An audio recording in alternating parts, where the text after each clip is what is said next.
Testing, testing. Right, good to hear you, Jeremy. Was that you, Jeremy? Yes, thank Yeah. you. Okay, great. Want to try your camera?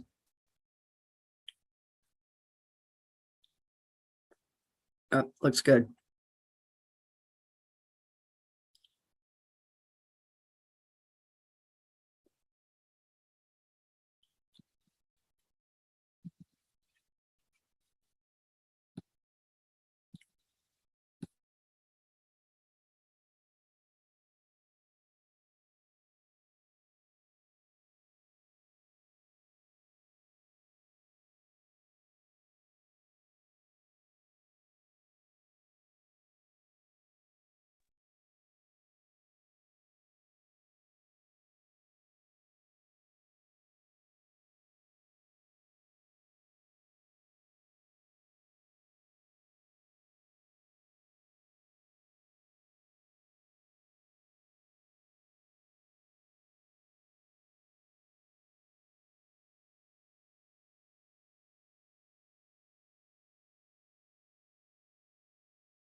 Morning, Corey. Do you want to check your?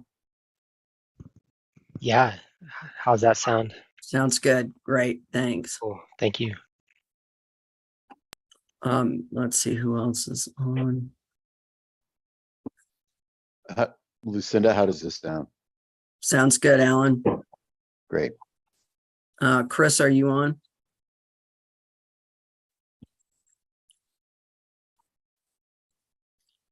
And Rick, are you on? I know Chris was on earlier. Yes, I'm on. Okay, great. Want to test your video there? Yep, great. All right. Thank you, Chris. Sure.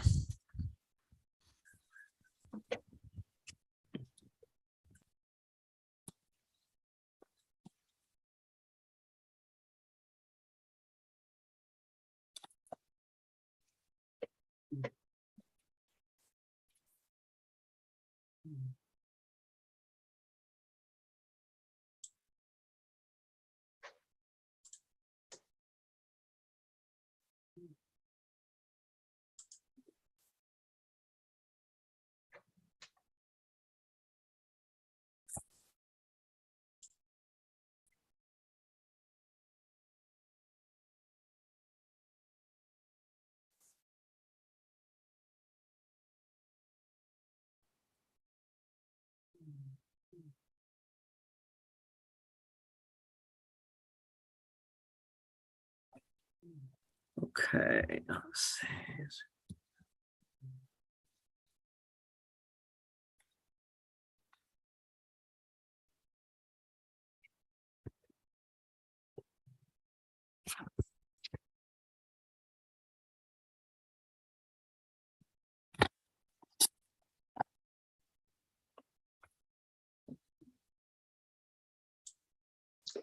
Matt, is that you, Matt Ryan?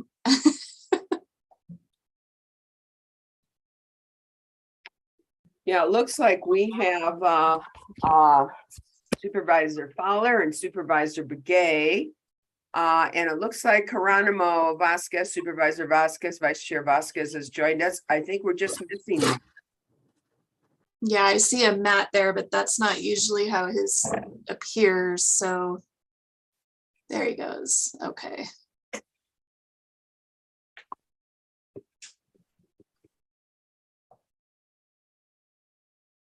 And Lucinda, do we have everybody on board that needs to be here today? I also don't see the county manager. We have one more person joining us, but he's toward the end of the first segment, so. Okay. Madam And- Chair, Yes. Supervisor Ryan, we just got a message from Supervisor Ryan. He's having some technical difficulties, but he will join as soon as possible. Okay, and is the county manager going to join us? Yes, he will. He was just coming out of a meeting and he's joining as soon as possible. All right, well, we'll wait a few minutes then. Thank you. Thank you, Chair. Hey, Lindsay, I'm sending you a text. Okay. I do see Rick on. Okay, Rick, great. if you want to accept the promotion, Rick.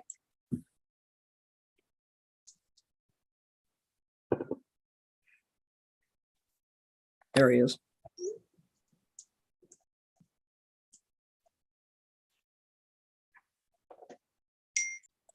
Just sent that, Lindsay. Rick, let's check your audio and video. Can you hear me? Yep. Great. Good morning. Good morning. Okay, I think we have everything. Lindsay, are you aware of that what I just emailed or texted? Yes, the chat's only for panelists. Okay. We can't turn that off. That's automatic. Yeah, okay, great. I just want to Yeah. make sure we're all clear on that.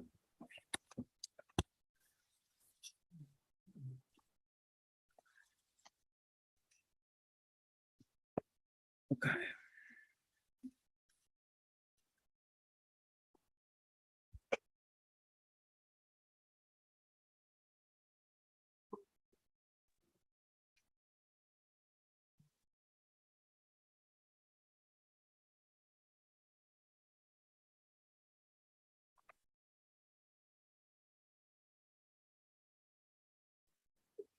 Madam Chair, we have the county manager. We are still lacking Supervisor Ryan at this point. All right, I know he's having some technical difficulties. I don't know. If anybody has Suddenlink, they've just been lousy. Somebody bought them out. We've had bad internet ever since. So There he is. He's just joined. yeah, I don't know if he's stuck in that same loop. So.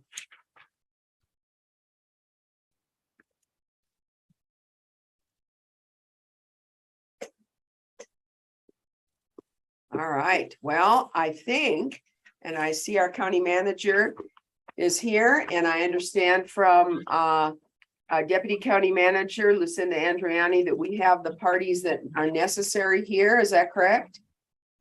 That's correct.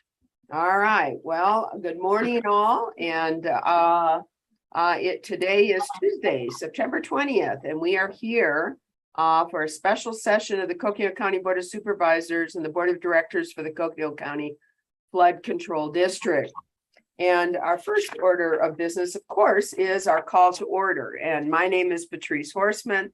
I am the board chair and also the supervisor for District 1. Good morning. And District 2. Good morning, everyone. My name is Geronimo Vasquez. I'm supervisor for District 2 and current vice chair. Good morning and welcome. And District 3. Well, good morning, everybody. My name's Matt Ryan. I'm District 3 supervisor. Sorry about the delay. I just had a password change. So, and also, just as part of my introduction, I understand tomorrow is our chair's birthday. So happy birthday there. Well, Patrice. happy birthday. Yeah. Gee, thanks.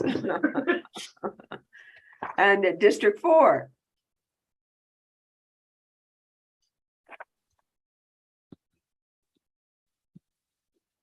Judy, you're on mute. There you go.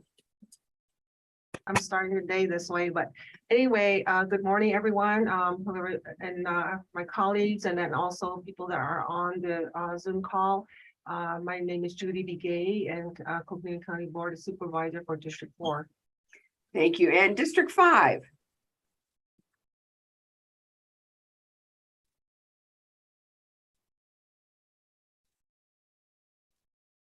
We see you, Lena. We can't hear you. Can you see me and hear me now? Yes, we can. Okay, I've been trying to set this up. I'm Lena Cooking, District 5 Supervisor. Happy to join, and good morning, everyone. Good morning. Good to see you, Lena. All right, we have a full house. We have all 5 board members present for this special meeting, and the next order of business is a Pledge of Allegiance. So for those that can, please stand, and our clerk is going to put up the flag and the Pledge of Allegiance, and let's please honor our nation. I pledge Pledge allegiance to the to the flag flag of the of the United States of America and to the republic for which it stands, one nation, under God, indivisible, indivisible, with with liberty liberty and and justice for all. All right.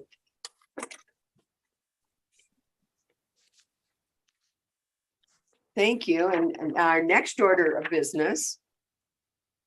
Let me get this on. Ah, no, it's not working. There we go. Our next order of business is a call to the public. And members of the public, now is the time for you to address the board. If you have any items that you would like to discuss with us, any comments or questions, you are welcome. These items, of course, are not on our agenda, so they they cannot be responded to except sent to administration or possibly placed at a future board meeting for discussion. So now is the time for items that are not on the board agenda. Members of the public, if you would like to address the board, now would be the time. And I am going to ask that our clerk explain how you can address the board at this time. Thank you, Chair. At this time, if anyone would like to make a comment, you can hit the raise hand icon that will appear at the bottom of your screen if you hover towards the bottom of your screen. And it looks like a hand. So if you hit the raise hand icon, that will raise your hand and notify us that you would like to speak. If you're on the telephone, you can hit *9 and that will raise your hand and notify us that you would like to speak.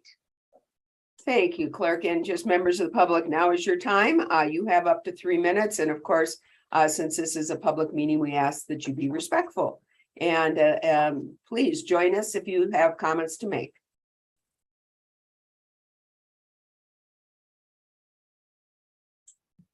And at this time, we have no hands raised, Chair.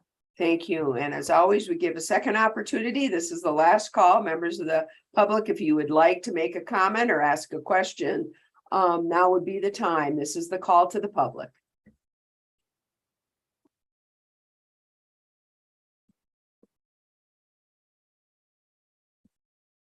I do have somebody that has their hand up.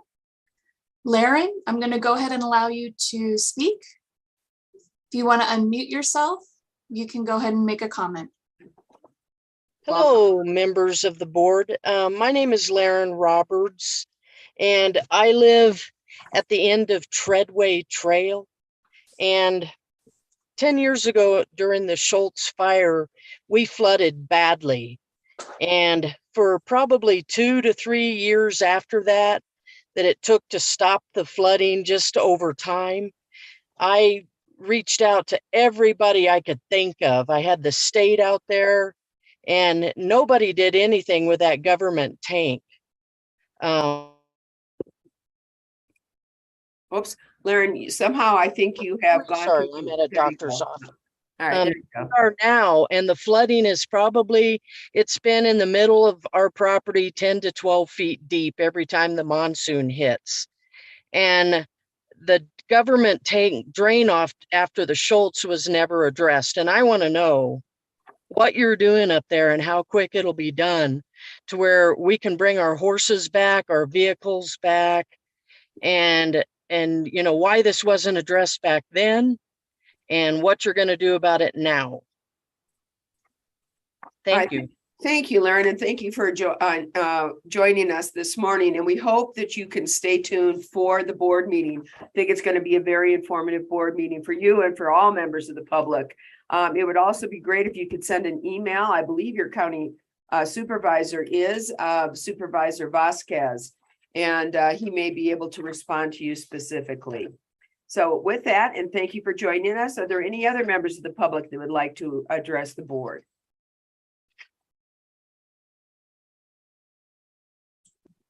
At this time, Chair Horseman, there are no hands raised. Thank you, Lindsay. Then with that, and Lauren, thank you for joining us this morning.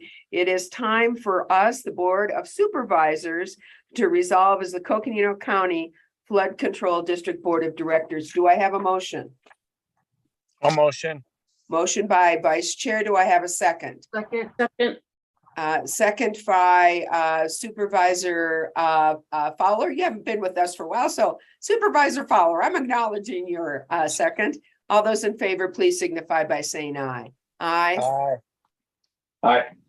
It is unanimous. We are now the Flood Control District Board of Directors. Members of the board, we have one item. It's a long one, and we have one item on our Flood Control District Board of Directors agenda. This is presentation, discussion, and possible direction regarding the Schultz Pipeline long-term flood mitigation plan and funding and financing the long-term flood mitigation plan. And before I know that the director of the Flood Control District, Lucinda Andriani, is with us, but before we turn it over to her, County Manager, do you have any comments you'd like to make this morning? Well, you're Mickey Mouse.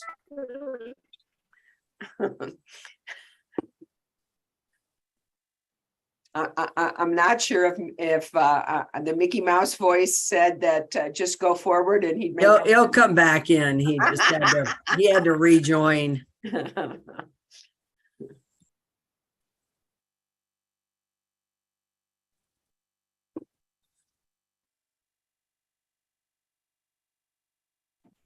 There he is.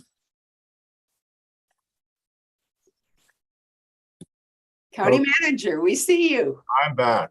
All right, you are back. So what I was going to say quickly is today we are having a separate Flood Control District Board of Directors meeting. We've allocated time with everyone's busy schedule, but what we want to do is use this as basically a routine going forward, is to establish a monthly meeting of the Flood Control District that is not embedded in the Board of Supervisors meeting, because I think oftentimes we have a lot of items that are on both agendas, and given the importance and the important decision making that needs to take place with regard to the Flood Control District, we are going to be setting aside a monthly meeting of the Flood Control District. Frequency may change as we get out, but I think during the busy time of the year, which is now, we'll be doing a monthly meeting. But again, that's just going to be a regularly scheduled Flood Control District for the purposes I just mentioned. So thank you, Madam Chair. And with that, Lucinda Andriani, with your permission, can proceed with the presentation. Absolutely. Thank you, County Manager. And Lucinda, please proceed. All right. Good morning, Chair and District Board members. Good to be with you this morning. As I think back to Schultz, what always comes to mind is how quickly we have advanced, how much we had to learn, 12 years ago, and where we are today, and how we are putting what we did learn and the experiences that we had to try to move this process forward much more expeditiously this time. We're probably at least 6 months to a year ahead of time, if not more. Today, as you indicated, Chair, we're going to provide an overview of the proposed long-term mitigation, Schultz Pipeline Flood Area Long-Term Mitigation Plan, what has been identified by our technical experts as what is needed to be able to address the severe and repetitive catastrophic flooding that's taking place. As we know, we experienced over 45 flood events this year. as a result primarily of the pipeline fire, to much smaller extent, the tunnel fire, and then to also another extent, the Schultz fire and the limited recovery and unfortunately the reburning of the recovery that had taken place. We'll also discuss what are the funding, federal and state funding opportunities, as well as financing options. And this is what I want to really emphasize at this point, is that this is the first look. And we have a long process that we're going to be engaged in over probably the next several years. And so there are a lot of unknowns at this point. A lot of the information is preliminary, but we have, you got to start where you have to start, as they say, and we're prepared to do that today. As we enter this long-term mitigation phase and focus, a few points I want to encourage the board members to keep in mind. First and foremost, that this is in fact the worst natural disaster that the county has ever experienced. And so, the level of the impacts, the level of the costs are much greater than we certainly ever saw during Schultz. And I think it's really important to understand kind of the gravity and the extent of what we're experiencing and what the communities are experiencing, as we just heard from Laren, and the impacts there. So that I think that's definitely a key point to keep in mind. Second is what I just said, is that we're very, very early in the process. And so as Laren, no surprise, of course, she wants to know, what is the exact timeline? When will we get mitigation? And a lot of those answers we don't have today. We're going to have a lot of detail, but I think it's really important for people to understand, where are we in that process and what is going to influence that timeline. And I'll come back to that. And again, we're very early in the process. Third is to understand that the gravity of the level of investment that's needed far surpasses the district's revenues and frankly, the county's revenues. That the level of investment we're looking at, upwards of $140 million, is something much larger than any investment ever made by the county or the district in its history. And so how we structure that process and those decisions and so forth, it's going to be a complex process and a very challenging process with some very difficult decisions as we go along. So limited revenues is going to play into this. And really what that tells us is that we're going to need substantial funding from the federal and state levels to support the plan that's going to be proposed. And then, I want people to understand that what we're presenting today, I see my role as administrator, flood control district administrator, as being responsible for communicating what is needed. What do we believe, we being the collective technical experts that we brought together, engineers and others, to look at what is the issue, what are the issues within even each of the corridors, and what is needed to address the severe and repetitive flooding that's having significant impacts. What is actually needed. Now, whether we can actually accomplish that's really going to come down to largely to funding and other factors that may, influence things. So, but I really believe that we as an organization need to stay focused on that is our goal. Our goal is to accomplish what we're going to lay out today. We may have to back off that goal at some point based on various factors, but our goal and our focus right now needs to remain that we want to accomplish what has been identified as what is needed. And I think what is needed that we are going to lay out is reasonable.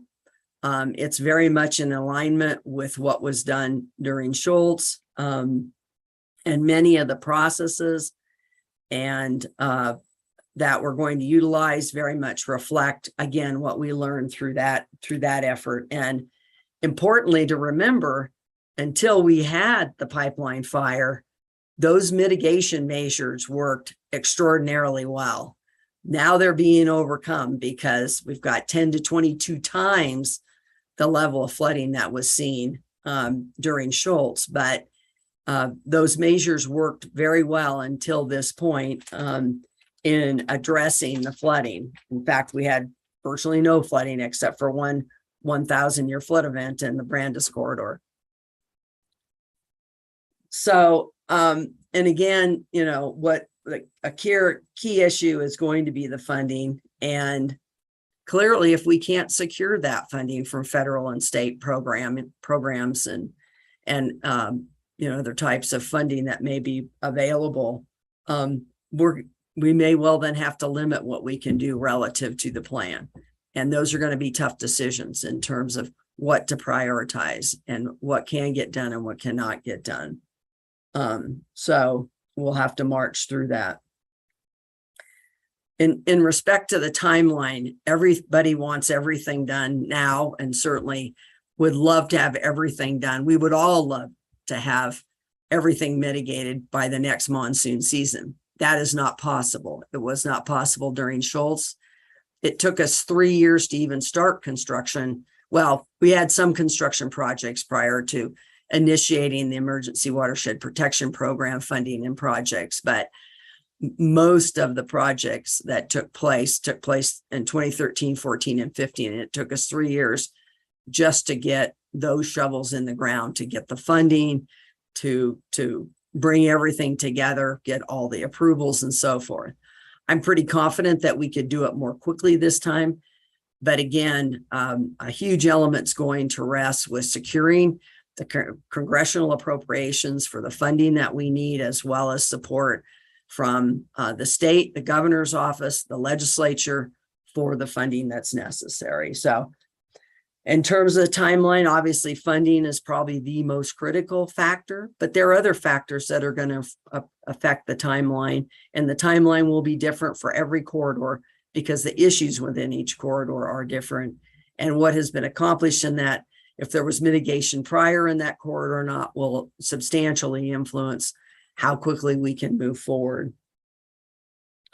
Some of those other factors that will influence the timeline are securing the National Environmental Policy Act approvals, all federal funding, and any state funding that comes through from federal funding must follow the National Environmental Policy Act process.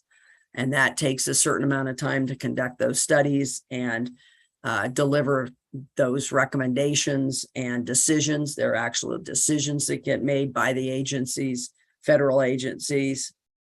Then completing the engineering. We've done a conceptual level. Everything that you're going to see today is based on a conceptual level of planning and engineering.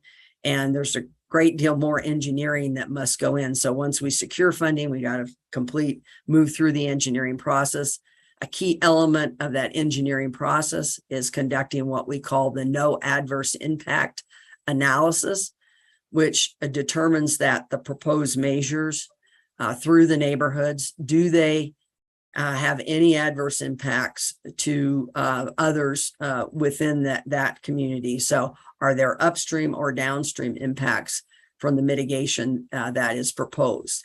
And if there are, then you have to go back to the engineering board and, go back to that process and re-engineer, and then go back through and run the analysis again. So that no adverse impact analysis is a really critical step to this. That's conducted by an independent engineering firm from those that are actually doing the engineering of the projects.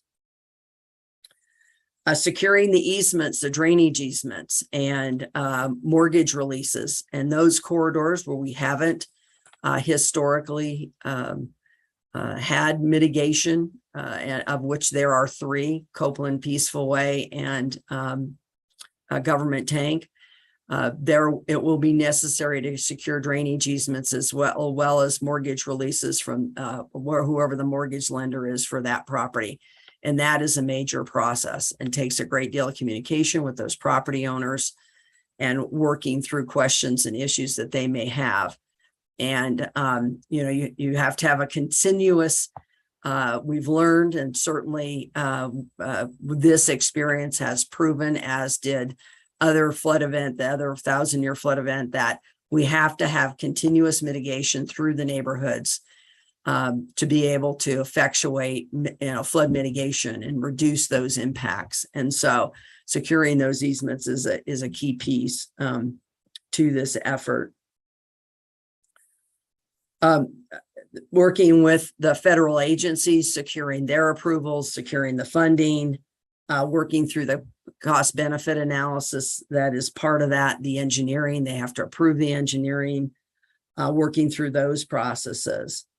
Then once we get through engineering, then we get into construction. And unfortunately in this area, fortunately or unfortunately, we have very limited construction seasons in this area. Between snow and monsoon season, we have very limited construction seasons, and our construction capacity in terms of getting the work done, and there's some level of limitation there as well. And certainly weather affects all that. If we have an early, monsoon, if we have late rains in the spring, any of those types of changes in weather can influence the schedule significantly.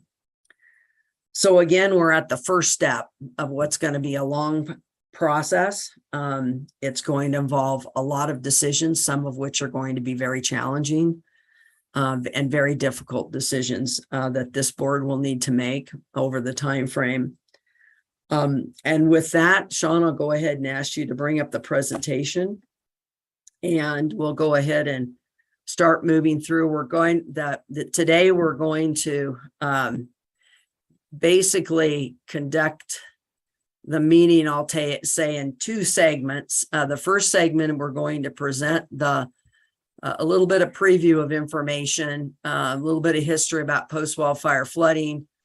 We'll move into, what has occurred, the flood modeling that was done. We'll walk through the long-term mitigation plan. It's a three-pronged plan involving the on-forest measures, flood mitigation through the neighborhoods, and then highway drainage improvements that are necessary both to reduce the impacts to Highway 89 and 180, as well as to support the mitigation that's being proposed as well. That will probably take us about an hour to an hour and a half, and then we'll take a very short break. And then we'll come back and jump into the financial aspect of this, the funding. Where are we in terms of the process with our congressional delegation?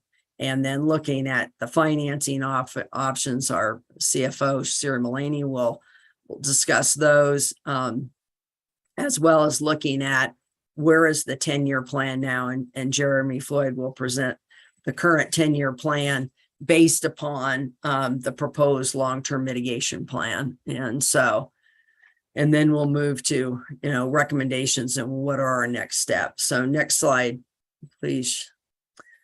So just a brief history, go ahead and go to the next slide there. I think everyone's probably very aware that the district and county have been through a number of flood events over the years, of which the largest and most significant to date was the Schultz, of course, up until now with Schultz Pipeline, and now with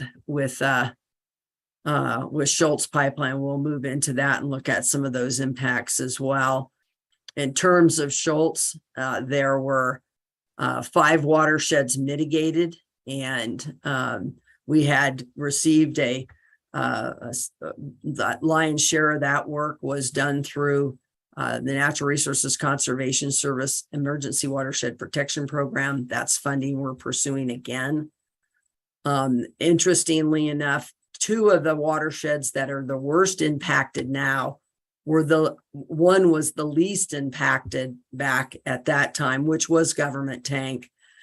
I think the area that Lauren was speaking to was also affected both by Campbell and the Paintbrush watersheds as well. That area that she's referencing is actually impacted by 3 different watersheds.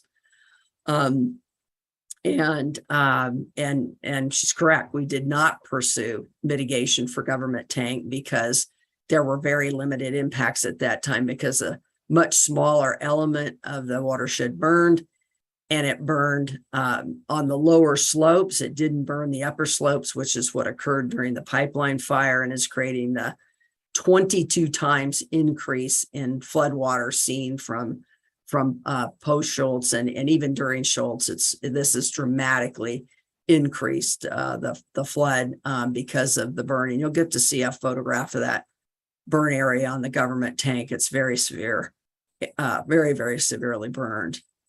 So then we've got some of the other history, and it says here that we spent upwards of plus or minus 75 million. I think we're well in excess of 80 million now, probably approaching 85 million. Next slide.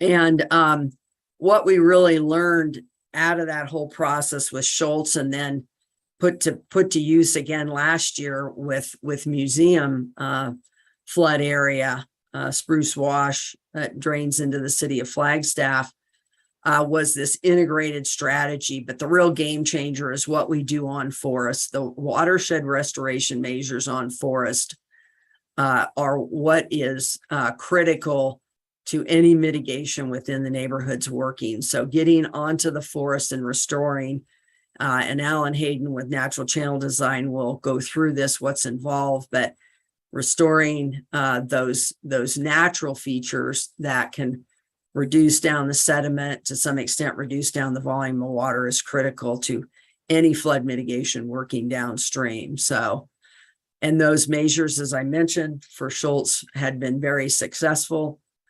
We had virtually no water in the neighborhoods post those measures. And when we did, it was managed very easily by the mitigation that was there, except for the 1,000 year flood event, of course, which no one would ever mitigate to that level. But now we're seeing this, it says 7 to 22 times. It's, see, most of those watersheds are looking at 10 to 22 times increase in the flooding. So next slide, please. Some impacts to existing mitigation. This is the Wupaki Trails Terminal Trench. This is the water that's supposed to be gathered up after passing through the flatter alluvial fan where it drops out its sediment. It's being overwhelmed. Wupaki, I think we're looking at 10 to 15 times the increase in flood water that we saw during Schultz, and it's being overwhelmed. Next slide. Impacts to many of the channels. This is the channel on Upper Brandis. Next slide, please. And this is also on Brandis Way, one of the bridges. You can see some of the burned timber from likely from the tunnel fire coming down off the forest and impacting the infrastructure that was constructed there. Next slide, please. Now I'm going to turn it over to Corey Helton. Corey is an engineer with J.E. Fuller Hydrology and Geomorphology, and they've conducted all of our flood modeling since Schultz, and conducted several other studies for us over the years, looking at the benefit of forest restoration and other things.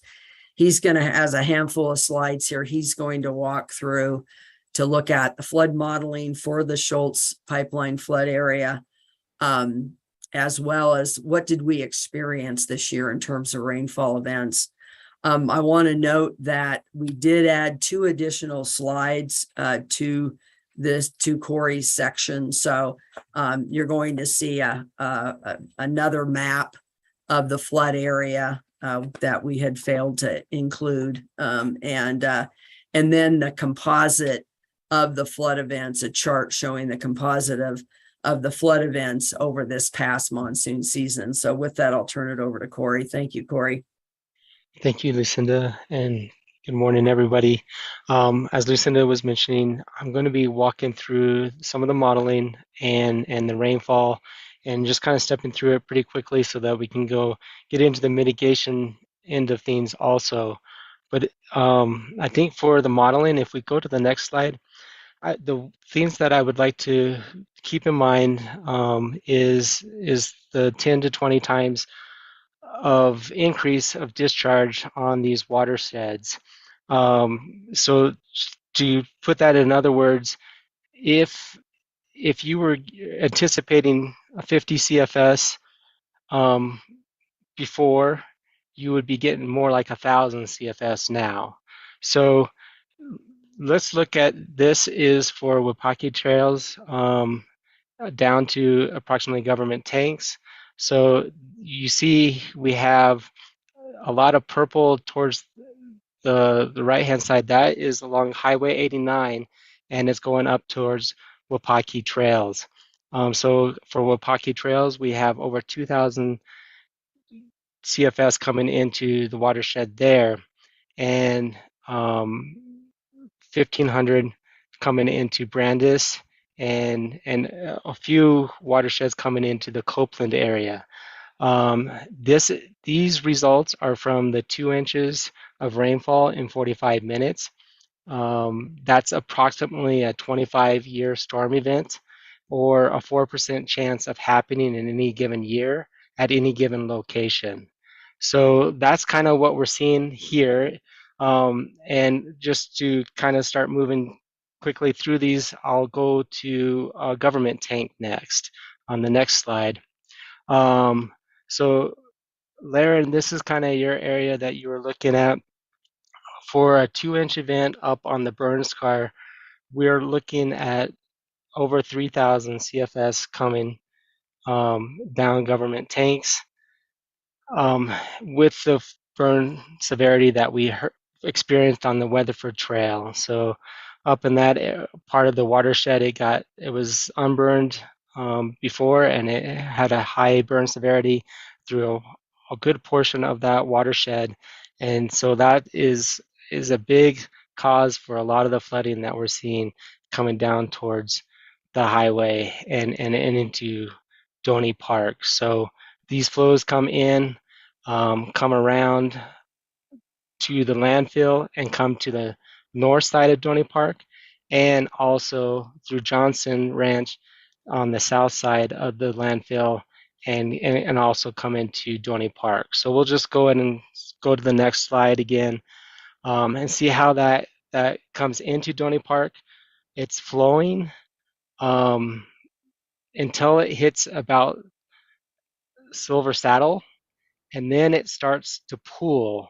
So you can see the green shows greater depths. So it's flowing, coming in. Ori, Yes.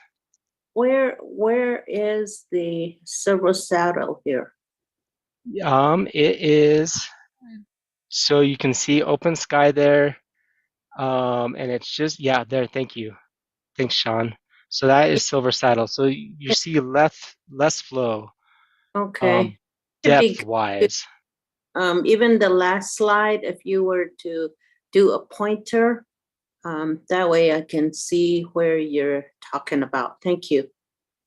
Yeah. And So this slide, the highway is towards that's the highway there that Sean's pointing out right there. highway. Okay, that's what I was looking for. And then the solar field right there is another good landmark, right? Yep, right in there is kind of the, and then the landfill road is going up. Yep, it goes out that direction towards the landfill, Okay. and you can see the berms where the flows, the purples, the greater depths. That is something that was implemented after the Schultz fire, and has been able to keep flows from coming from the north side as well. So my apologies for not spending a little bit more time on this, but the twins kind of contain water and have did a good job of mitigating the water coming from the north side coming into Doney Park, but and we haven't seen it so far with the events so this year, but we also haven't experienced the 2 inches of rainfall in 45 minutes that this model is showing.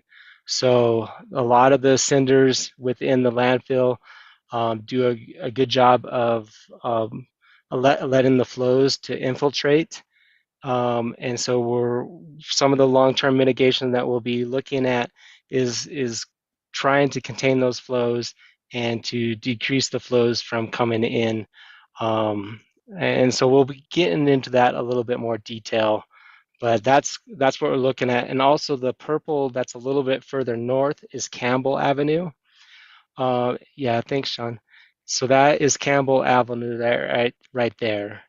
So, but again, I think the important message is we're seeing 20 times on government tanks of flow coming off of the Weatherford and the burn severity that we experienced within there.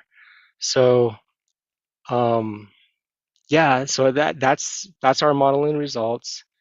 At Yancey, you can see where it's pooling, so it's no longer flowing to through it, but it's a lot flatter, so it's pooling in that area at Yancey, and then our models kind of let the domain ends at Rio de Flag. So that's an overview, a quick overview of the modeling results of our initial modeling results, and that is driving or being used to see where mitigation would be beneficial, and answering the mitigation questions that we have. We can say, what if we did something here? What effect does it have somewhere else? And how much of the flows can we anticipate that it could help to mitigate? So we know this pipeline fire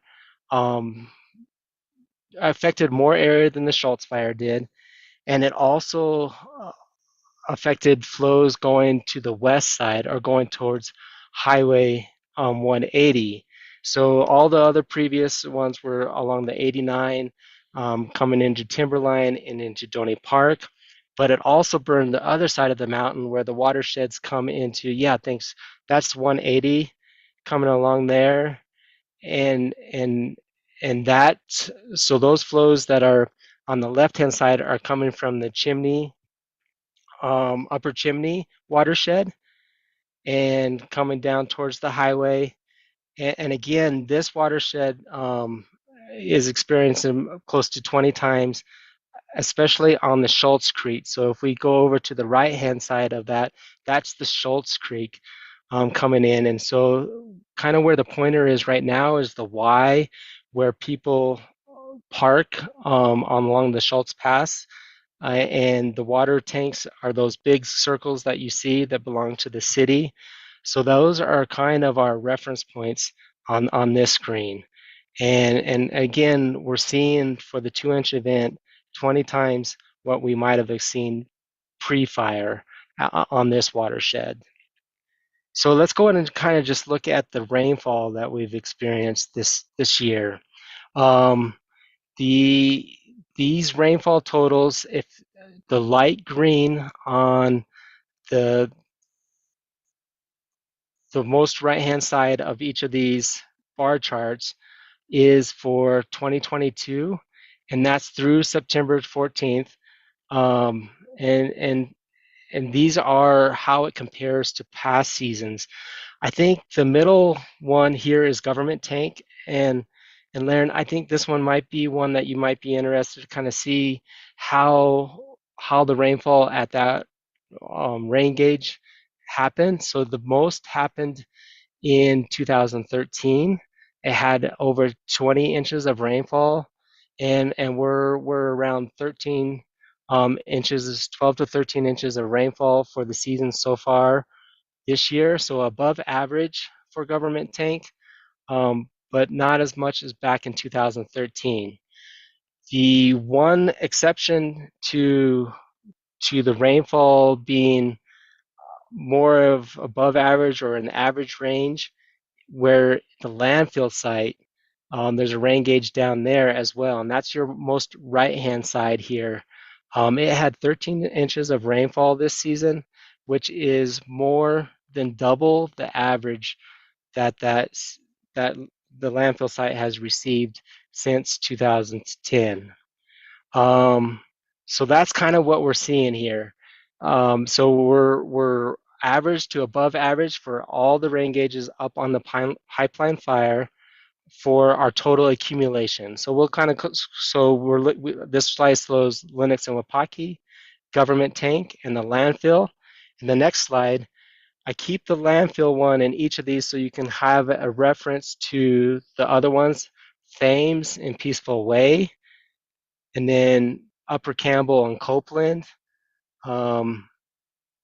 So you can kind of see, again, 2013 was a high amount, total accumulations. And if we go to the next slide, I'm trying to pass through these relatively quickly so we can get into the mitigation end of things. This is Upper Campbell, Paintbrush, and the landfill again.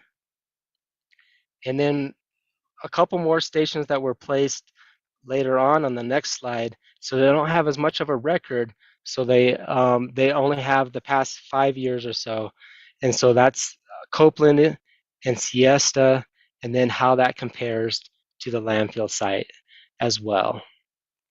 So that is our total accumulation for the season. Let's go ahead and look at how that plays out. So as Lucinda, we have had a number of flooding, over 40 this season. This kind of captures some of the more significant ones. But what I want to call to attention on this one is the recurrence intervals that we have experienced. So we've had a number of events, but our recurrence interval, there's a lot of 1s to 2s on the right hand side. Government tank did experience the largest event on the mountain with a 5 to 10 year event on July 23rd. And so that only affected the East Pipeline fire. It didn't move over to the west side very much. And so this kind of shows you which events affected the East, which ones affected the West, and which ones affected both sides of the mountain. So I think the other point that's not captured in this slide is to bring back in the landfill site. The landfill site, as you noted, the accumulation was well above normal for that site, and its max reoccurrence event interval was about the 25-year event. So it had more intensity than the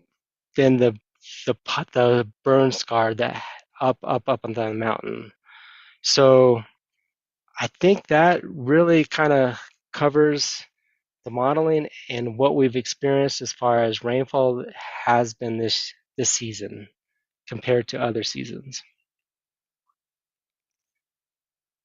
Great. Thank you, Corey. Really appreciate that. And I think, again, a key message out of this is that although we had quite a bit of rainfall in most of those flood corridors, we didn't have any really large event, unlike the summer prior, where in the museum flood area, we had a 200-year event, we had a 200 to 300-year event. We didn't, but we still saw just, severe flooding. And so it tells you that those watersheds are severely impacted and that they are unraveling. And we'll see more evidence of that as we go along, sharing photographs. And that's what we're seeing. The watershed is actually becoming more efficient, unfortunately, at conveying water and sediment. So thanks again, Corey. We're going to move into going to share some of the highlights of the flooding this year, because I know not necessarily all the board members have had an opportunity to be out in the flood area when the flooding has actually occurred. Go to the next slide there, Sean. And we've covered a number of these statistics, but again, at least 45 major flood events this year and a very active season for our flood directors who monitor on a 24-hour basis, as well as our emergency management team that puts out the rave notifications, the emergency notifications. I just want to thank all of them. That's a tough job and one that requires a lot of attention and to 24 hours a day for their efforts. Next slide here, Sean, and this is a good photograph taken of the government tank watershed. And you can see in the upper right-hand corner there, that's Schultz Peak. And you can see how that burned up through that entire area. And then down, it kind of comes down and weaves around. It's actually something like 7 to 9 miles by the time the water gets down to the highway. But unfortunately, by the time it does, it is moving and it's carrying. If you look at that hillside up there now, it's got tremendous amount of erosion is taking place. Next slide, please. Now we're going to run through a set of videos here. This is a video taken by emergency management team, Tim Carter, with a drone that they have. This shows the lower, or I guess upper government tank area here. There's Highway 89. You can see in the background there is the APS solar plant. You can see the extent of the flooding. This is obviously post an event where the highway has been reopened. It's been closed at this area. Highway 89 has been closed 8 times with full closures, and I think 4 or 5 partial closures now. Next slide, you can see some of the impacts. Garage damaged here, home damaged. And next slide shows the contents of that garage and full of mud. Next slide.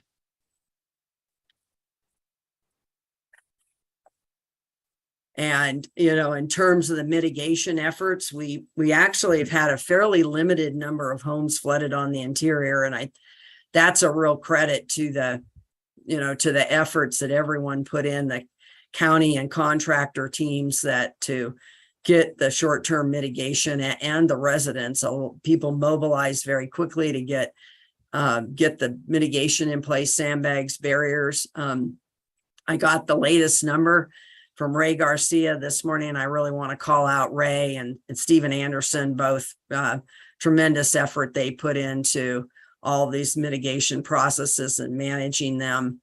Ray oversaw this whole effort. He reported this morning we are over 1 million sandbags, and our production ceased last Friday. The production at the Kingman prison stops.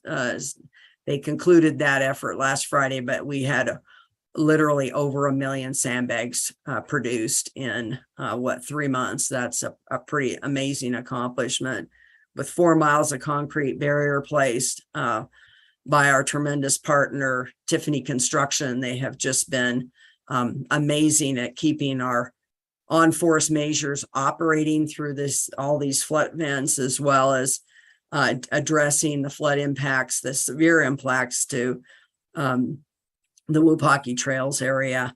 And there's some other information there. We did secure some funding toward this effort costs, but as you'll see later, we're upwards of $7 million of cost this year, this summer alone, for response and short-term mitigation.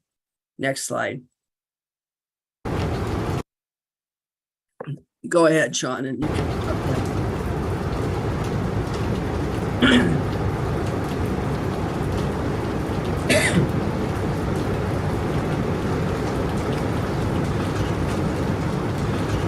So you can see that this water is full of boulders and trees. This is the Copeland, one of the flows coming through the Copeland area, Copeland flood area. And go to the next slide. You can see all those boulders that are being brought down. And this is the boulder field that existed after that flood event. And what this tells you, and as soon as one of our key contractors, Tiffany, responded to this area while it was flooding, and they said there are massive boulders coming down. Well, as soon as we knew there were massive boulders, that tells us that the alluvial flans, the flatter areas up above the neighborhood that had been spreading water out, slowing it down, allowing the sediment to drop out, that those had actually eroded through. And now it's going to pump these boulders and rocks, frankly, for, decades until, unless we can get up there and restore that area. So that's, and this example is also happening on many of the other watersheds now as well, where all of the fans up above have been eroded through, and now they're sourcing sediment and rock. They're not allowing it to spread out and drop out. So they're completely unraveled. The watersheds have completely unraveled. Next slide, please.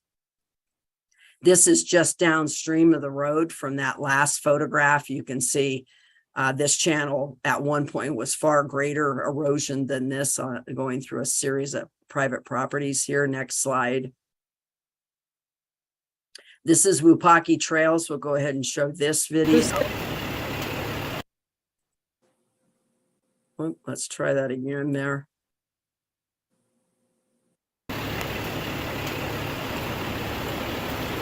You can see just a torrent of water coming down. This is just one of several flows going through Wupaki Trail. That home in the background there, the home there to the, what is to the right now, was severely flooded early on in late June. And they have been out of the home since then. They have not been able to occupy that house. It received 2 to 3 feet of water within the home. And just devastating impacts there, even with mitigation that they had placed. And we've added a whole lot more mitigation, and it's still being impacted. Just tremendous flow coming through there. That's probably looking at 1,000 to 1,500 CFS there. Next slide, please.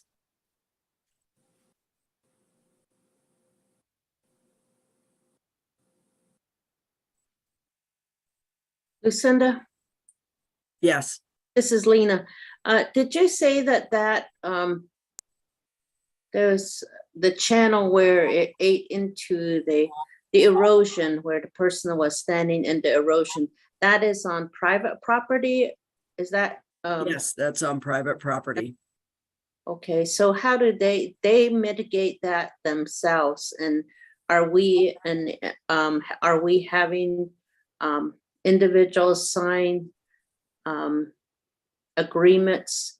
Yeah, we'll get into that shortly, but one of the, what is proposed for that corridor is actually 2 channels, 2 concrete channels, and Chris Duza will share briefly what's proposed for each of the corridors. So we're still working on the government tank for putting that plan together.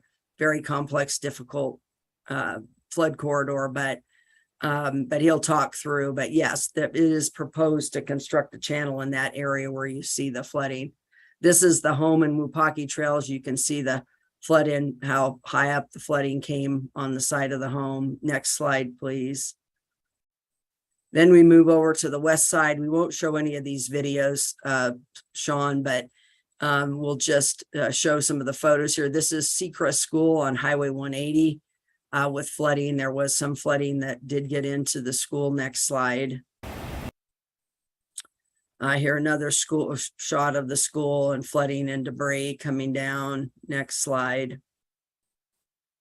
And then much like Donny Park, the area down below there, ponds, and there's been ponding in that area, somewhat contributed to by mitigation. A lot of times people want to mitigate their properties versus mitigating just the home.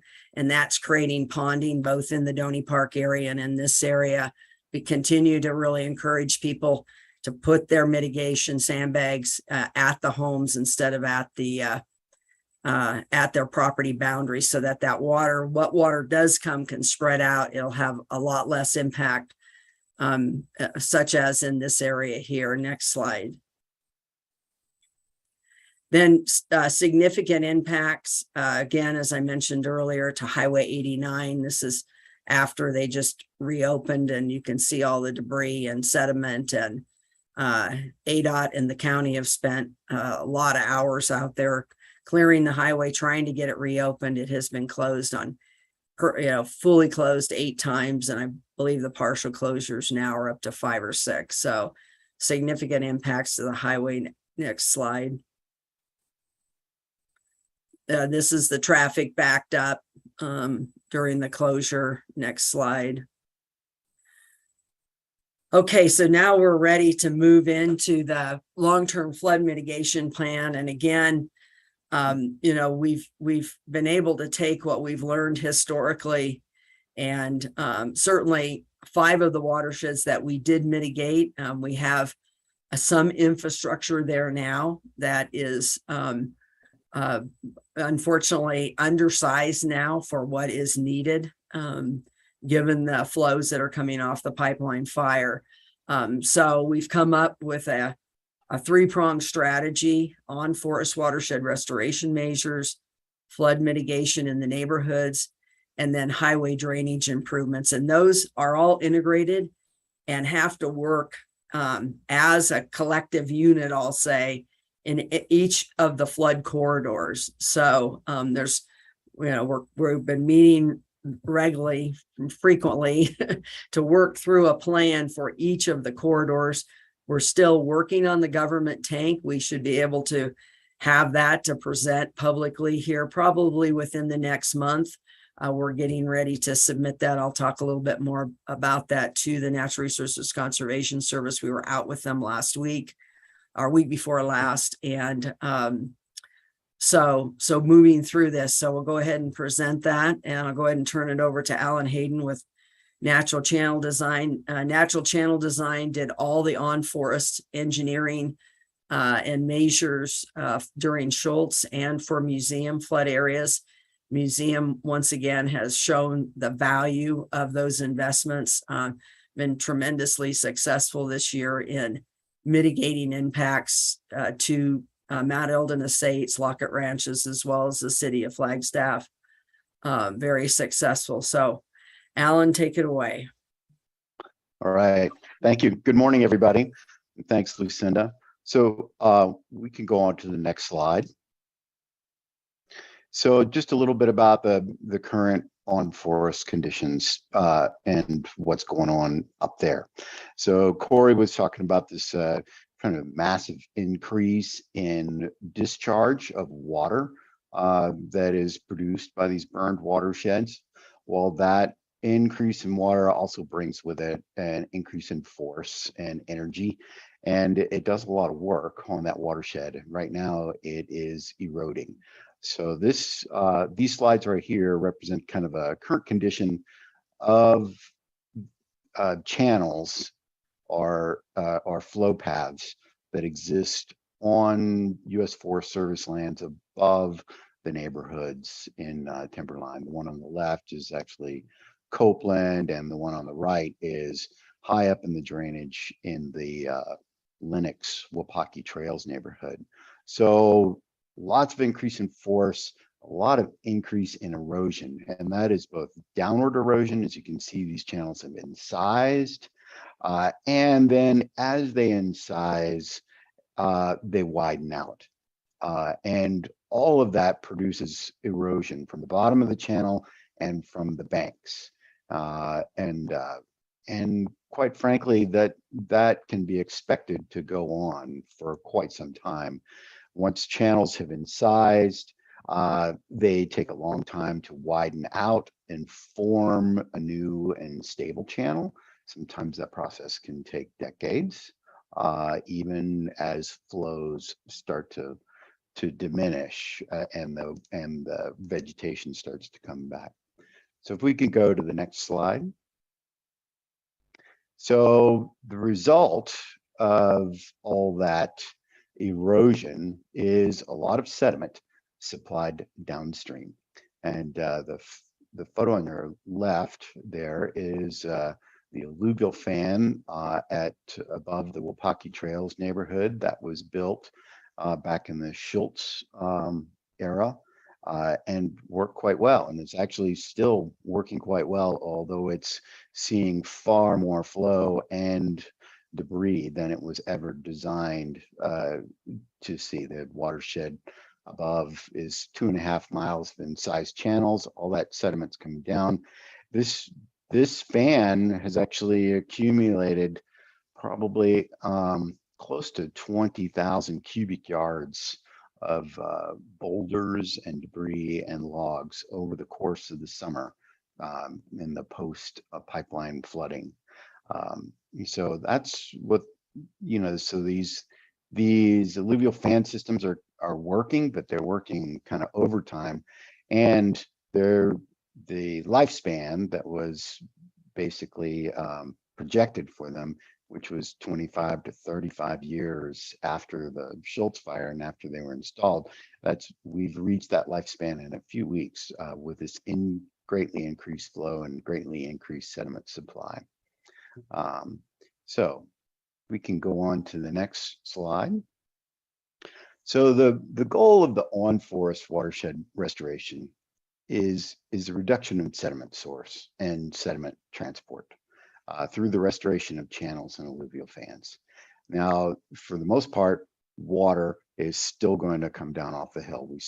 Those watersheds will be super efficient at producing water and transporting it off the hill and into the neighborhoods. But the sediment supply is something that we can get a handle on and control through these restoration practices.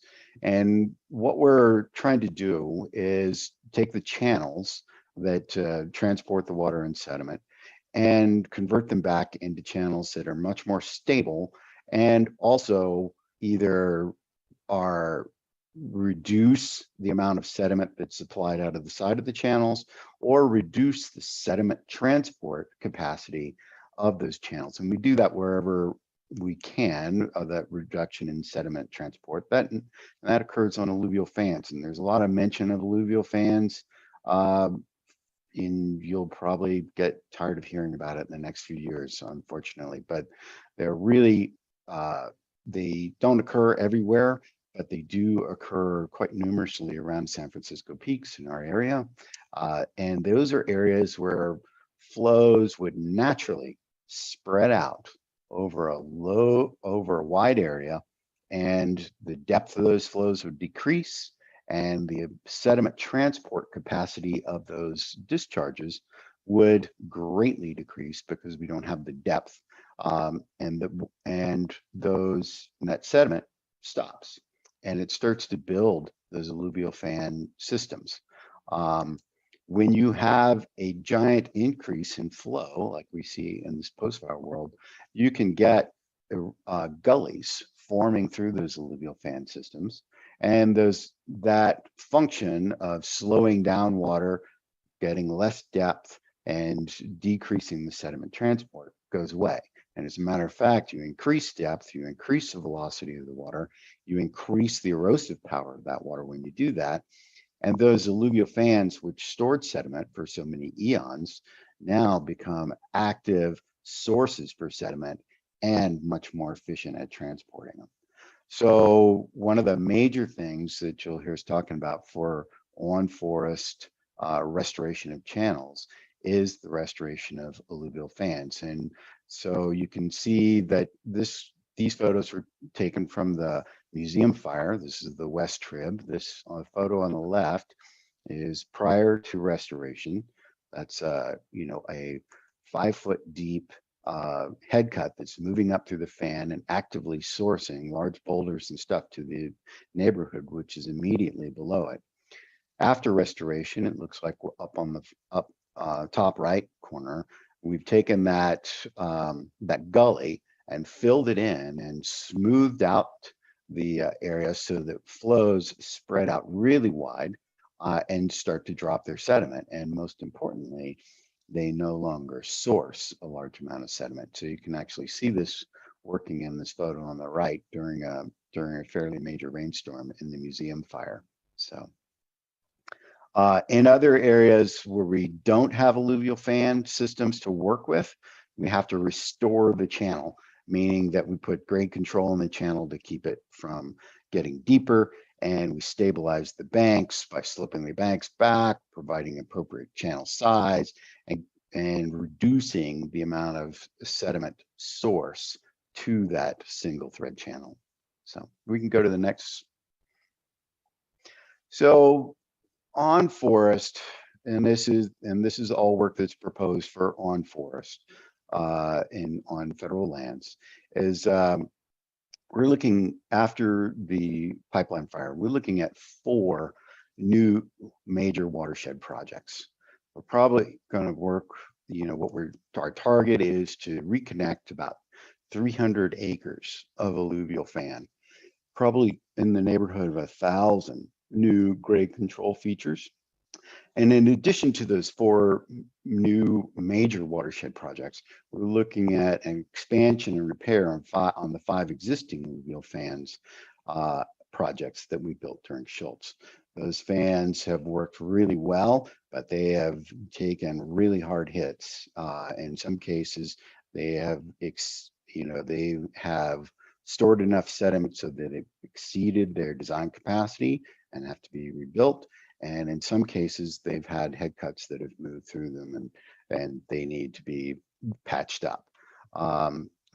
So the way the system, as we kind of envision it working, is to utilize a lot of on-forest alluvial fan systems, which are to the west of the neighborhoods. Use those to slow down sediment and reduce our sediment transport and increase our sediment storage before it gets to the neighborhoods, and then pass the excess flows through the neighborhoods and channels, pipes, those kind of ordinary, if you will, engineered conveyances through the neighborhoods, across the highway, and then back out into the forest. Once we get to the east of 89, before we get to Doney Park, we're looking to enhance the infiltration capacity of those deep cinder soils and reduce the actual flow or discharge of water. Corey talked about that a little bit today. There's existing berms out there that were used during Schultz, and they're working quite well. They need to be enhanced because we have 20 times more water than they were ever designed to, and we need to increase the number of those type of structures that are out in the forest so that we can enhance that infiltration. So the on-forest proposed work areas also include these enhanced infiltration areas that are upstream of the landfill and upstream at Doney Park, and you can see some location dots out there on forest in the cinder areas where we can pool up some water and get it to drop into these deep cinder soils. So that's how this. Sure. This is Lena Fowler. If you would just remind us how the alluvial fans are built. I know it was with logs, and I'm trying to visualize it here. I guess more visual person. And then the infiltration, how is that? What does that mean in mitigating the impacts? What is that more of like a? So I'm trying to understand what you're saying. Sure. Yeah. And Alan, I think if you move to the next in. slides, you've got a lot of slides that show the practices, and I think that'll be helpful. Right. So I guess Supervisor Fowler, the main thing to get at this point is that we have these alluvial fan opportunities on the forest, and we want to take advantage of those as naturally occurring things, repair them back, then pass the water through the neighborhood, and then and we can only do that if we reduce the sediment, because it clogs all of the infrastructure in the neighborhoods. And then once we get it out into the forest again, we can pool it up behind berms and slow it down so that it sits in these cinder soils and has an opportunity to percolate down into the deep groundwater. So, and I have some slides showing the practices coming up. So we can go on to the next slide. So just to break this down a little bit into specific areas that we're thinking about, you know, we start at the north side up the top of the slide. That is the Wapaki Trails neighborhood on the Lennox watershed. You can see there's a very small alluvial fan, that light blue area that we're going to be able to take advantage of. We're using most of it right now. But we have some opportunity to expand it. There is still a huge sediment supply above it, and we have to go up into the forest and restore that channel, put grade control in that channel, build the slopes so that they are not sourcing sediment, so really reduce the sediment supply that comes onto the alluvial fan or that light blue area, and then use that light blue area to actually store sediment and then pass the water down through the neighborhoods.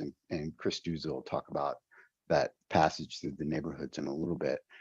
As we move further south or down in this slide, we're looking at potential for alluvial fan expansion in the Thames watershed, which is one of the watersheds we worked on in during the Schultz, and it flows into Brandis Avenue and the big channel that goes along there. Then once we move a little further south, there's the Peaceful Way watershed, which was not mitigated during the Schultz fire because the neighborhood there didn't find a way to convey flows through. But right now we have the opportunity to enhance the alluvial fan that's forming on the forest at Peaceful Way, protect some communication infrastructure that's right on the boundary, and then take that alluvial fan flow and push it into channels that can move through the neighborhood. As we go further south, we get into Copeland, which is actually two watersheds that kind of split back and forth depending upon the storm. They split back way up on the forest. You can see those light blue areas up high in the forest there. Thank you, Sean. And those areas are alluvial fans and they need to be stabilized because right now they build up, they cut through, and we saw videos of those, the large boulders that cut loose and are being transported down. Once we get down next to the neighborhoods, we have areas both in the Copeland and the North Copeland watershed to restore alluvial fans before we get to the neighborhoods. Take that, terminate that alluvial fan in the terminal trench and put that flow minus all of its sediment into channels that can pass through the neighborhood. Below, moving south, we have from Copeland, we have the Campbell watershed, which was mitigated in Schultz and is working pretty well, but some expansion of the volume of water that we can handle in that. And then the North Paintbrush and the South Paintbrush watersheds, which are also working quite well, but need to have their water capacity expanded. And then down at the bottom, you can see that that's the government tank watershed. And this was not mitigated during Schultz. It was only lightly burned. We saw some minor flooding out of it, and the flooding kind of went away rather quickly as the watershed healed itself. That's a whole new situation now. We've got heavily burned and a largely burned watershed. Fortunately, there is a large area of alluvial fan potential in that watershed, and that whole area that we've outlined in blue has the potential to be alluvial fan, has been cut through, especially on the upper portions quite a bit. Lower portions are working relatively well, but are starting to head cut through sediment that's accumulated and also pass sediment through in a few other places. So these are areas we can enhance, rebuild alluvial fans, and then work on sediment sources in the government tank watershed.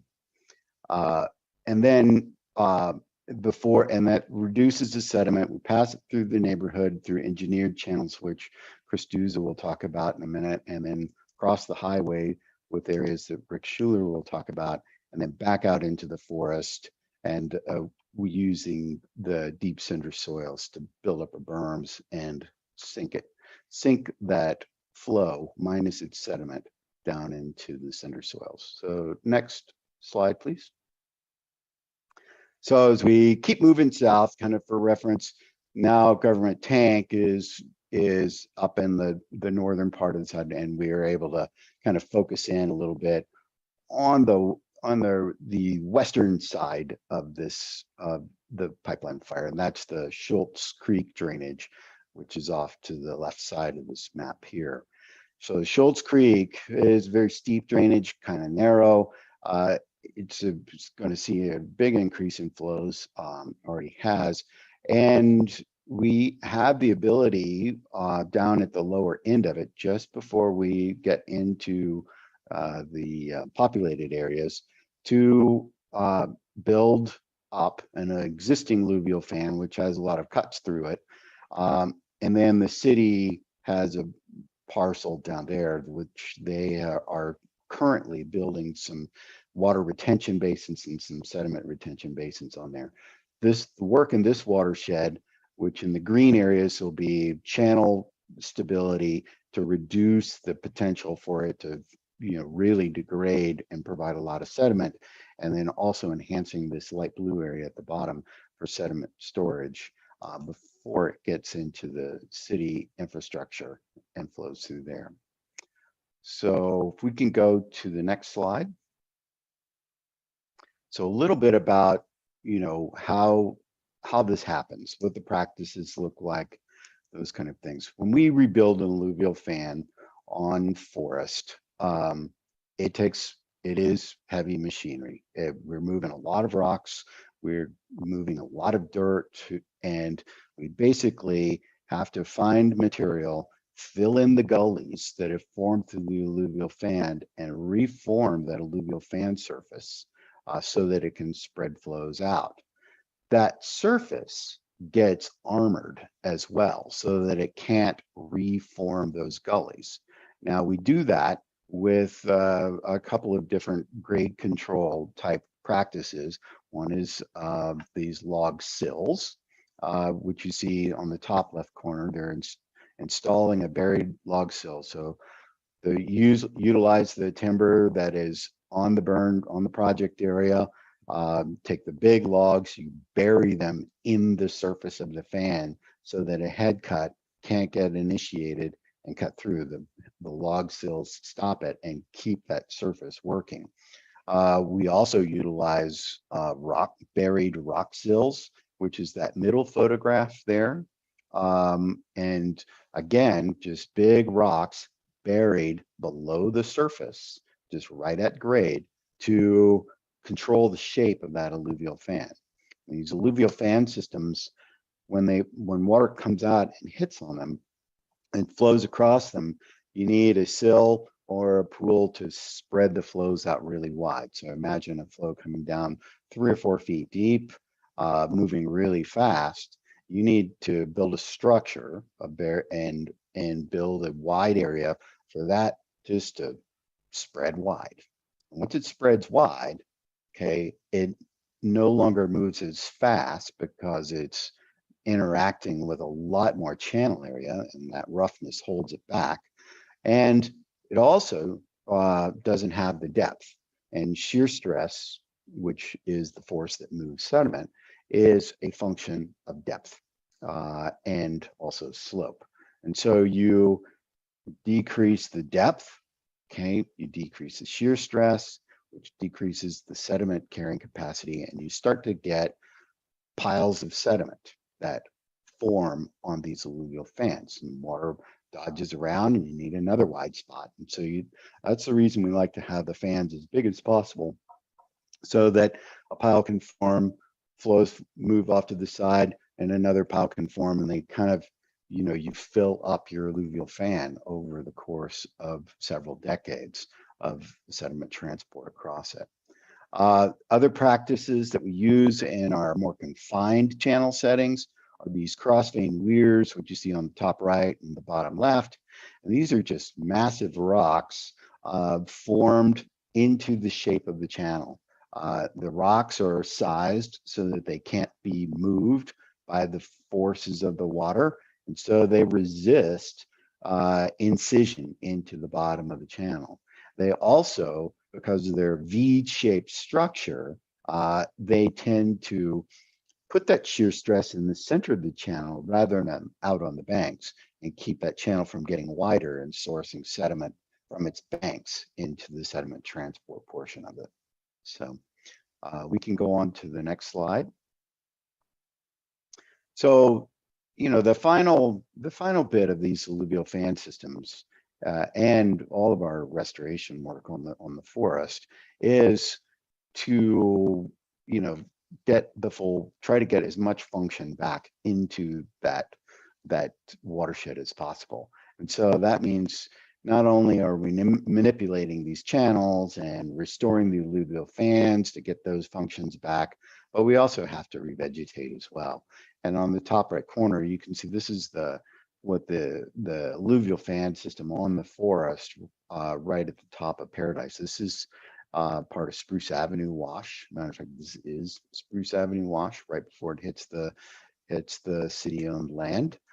We've spread it really far out on alluvial fan surface and put grade control into that alluvial fan surface in the form of rock sills and these buried log sills, and then we revegetate that surface.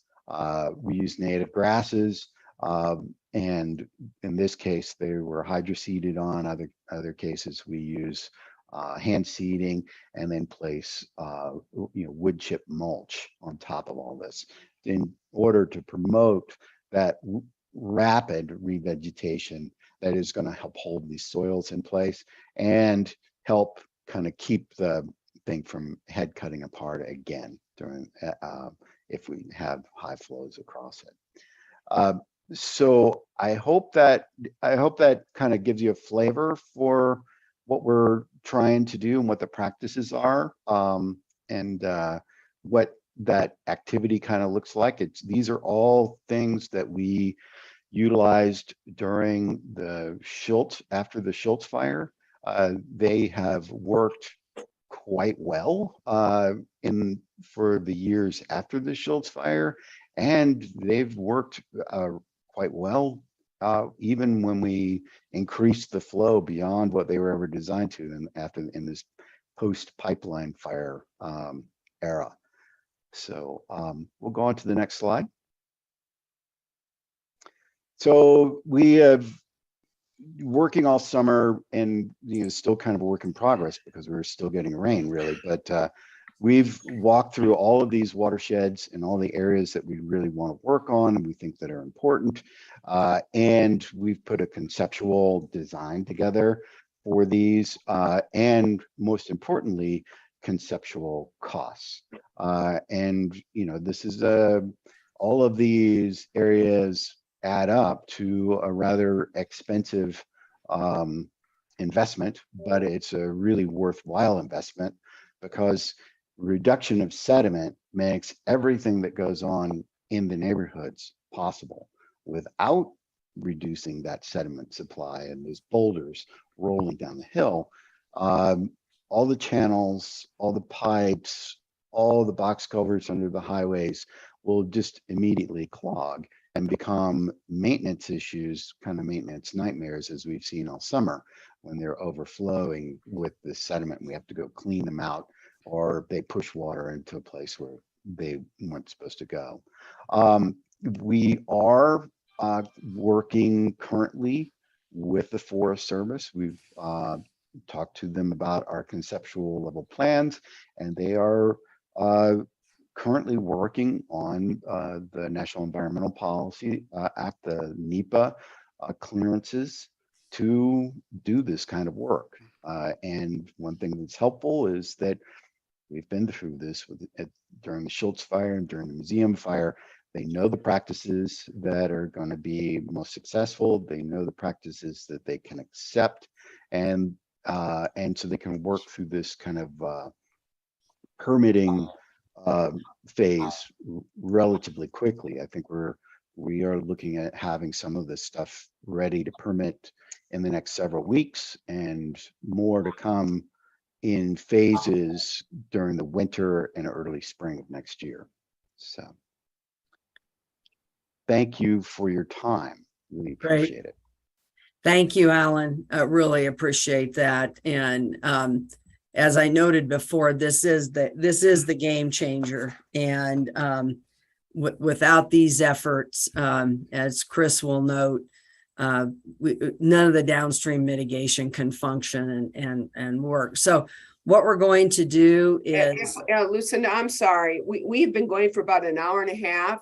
So I'm going to suggest that we take a very short 5-minute break and then come on back here for flood mitigation of the neighborhoods. Will that work for everyone? yeah, and then I do need to get our DC representatives on. We're probably going to move them forward. We'll see if we can come back in 5 minutes.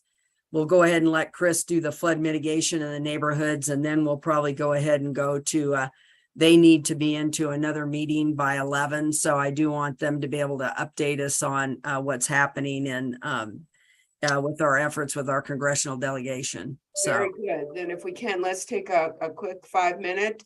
County manager, you're bubbled up. Did you need anything? Okay. No, just to let you know that Bob Holmes and Anna are already on, so. Okay, very good. Thank you. 5 minutes, folks. We'll be right back.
All right, is everybody back? Now we have a lot more to go through, and I know there's going to be a lot of discussion. And members of the board, obviously, if there are, well, first I should say, are members of the board back? I see Supervisor Fowler. I'm in here somewhere in your scroll. Thank you. I'm And here. Geronimo and Judy, are you both back on with us? I'm here. Thank you, Judy. Geronimo? Well, hopefully he'll be back here very, very soon.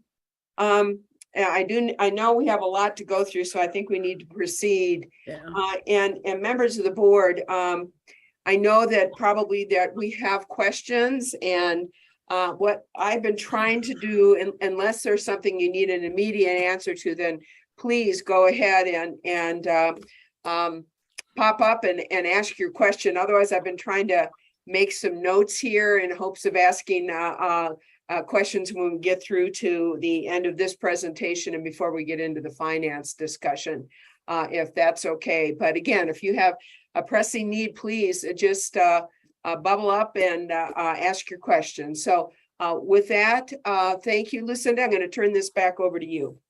All right, great. And I will turn it over to Chris Duza, and he's going to briefly go through what's proposed for the flood mitigation in neighborhoods.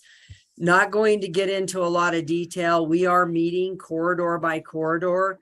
So people in those areas will either have been presented the proposed plan for that neighborhood, that flood corridor, or they will be getting that presented in the not too distant future. So so he's going to hit the high points, and then we'll go and get an update from our DC representative. So Chris, thank you.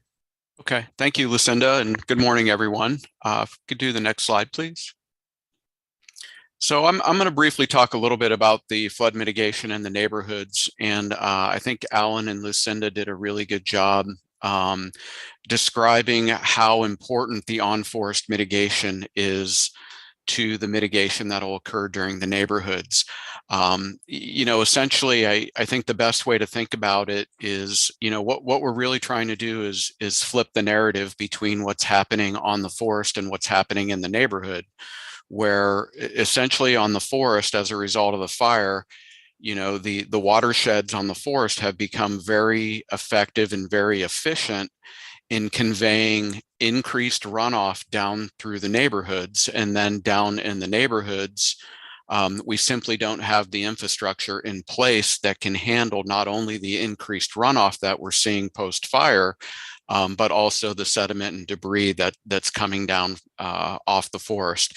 So again, you know, what we're trying to do is flip that narrative and make the forest far less efficient in conveying not only higher peak flow rates, but also the sediment and debris, and then put a comprehensive drainage system in place through the neighborhoods to be able to convey that water in a very much more predictable manner down through the neighborhoods, and then ultimately to the highway and back on the forest. So next slide, please. So a little bit about the neighborhood improvements, you know, the concepts that we have put together and worked and have been working with some corridor meetings in the neighborhoods.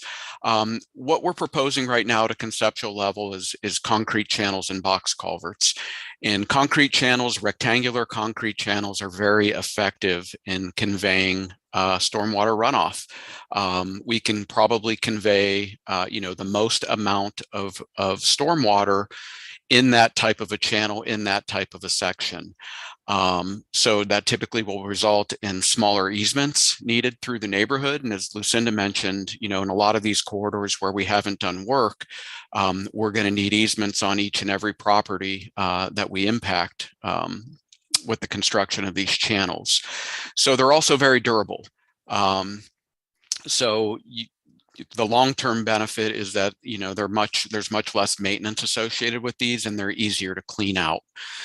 So as far as the corridors go, you know, we had done work in several corridors after the Schultz fire, which included Wapaki and the paintbrush corridors, as well as Campbell.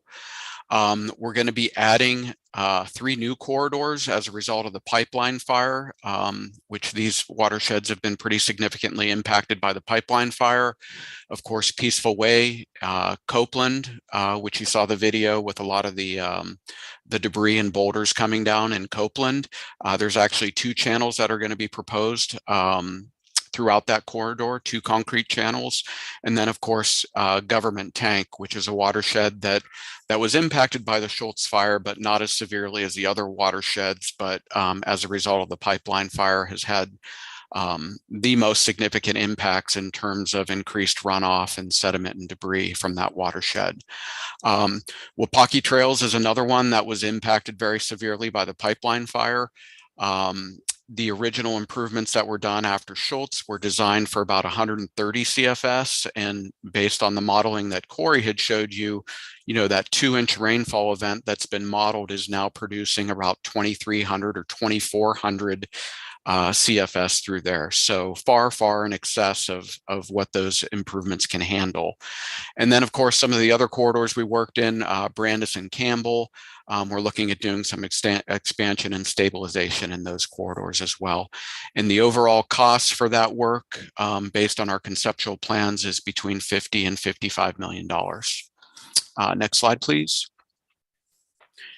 So a little bit about the neighborhood improvements. Alan mentioned it's probably more of your traditional engineering solutions that you think of.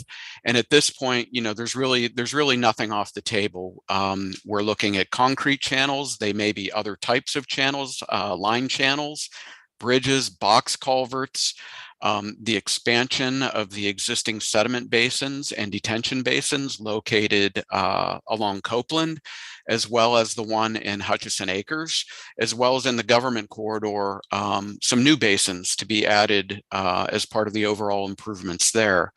Culverts, storm drains, you know, whatever it may be, there's really no type of infrastructure or no type of improvement that's really off the table right now. But our focus right now, again, is those concrete channels and concrete box culverts, because they are so effective and efficient in conveying water throughout the neighborhood. So next slide, please. So a little bit about what a rectangular concrete channel may look like. You may remember this one. It may be familiar to some of you. This is some photographs from Mountaindale, and that a concrete rectangular channel that was constructed in Sinclair Wash in Mountaindale. So what we're proposing would be very similar improvements to what you're seeing there on the left-hand slide there. You know, and again, in the upper part, that's Wapaki Trails there, and you can see the TRM, the turf reinforcement mat channel that essentially has been overwhelmed and had some significant head cutting, you know, through that channel. So again, a concrete channel would be much more effective in conveying the amount of water that we're seeing, and would be much more durable and resistant to erosion. So unless there's any questions, I'll let you take over, Lucinda. Yeah, and we'll be coming back for questions too at the end here, but thank you, Chris. And I just want to note that Chris Duza with Civil Tech Engineering has been on the flood team since 2010 and did most of the engineering in the Schultz flood area in the neighborhoods, and is extremely familiar with, you know, what we're dealing with. And again, we've got a great engineering team. So we're going to take a little bit of a step forward here. Sean, go forward to the, we're going to come back to Rick Schuler and the highway drainage improvements. But because of the, I hate to do this, but I thought we've got Anna and Bob on. right, that's where I'm going forward. Go forward to the right, funding piece here.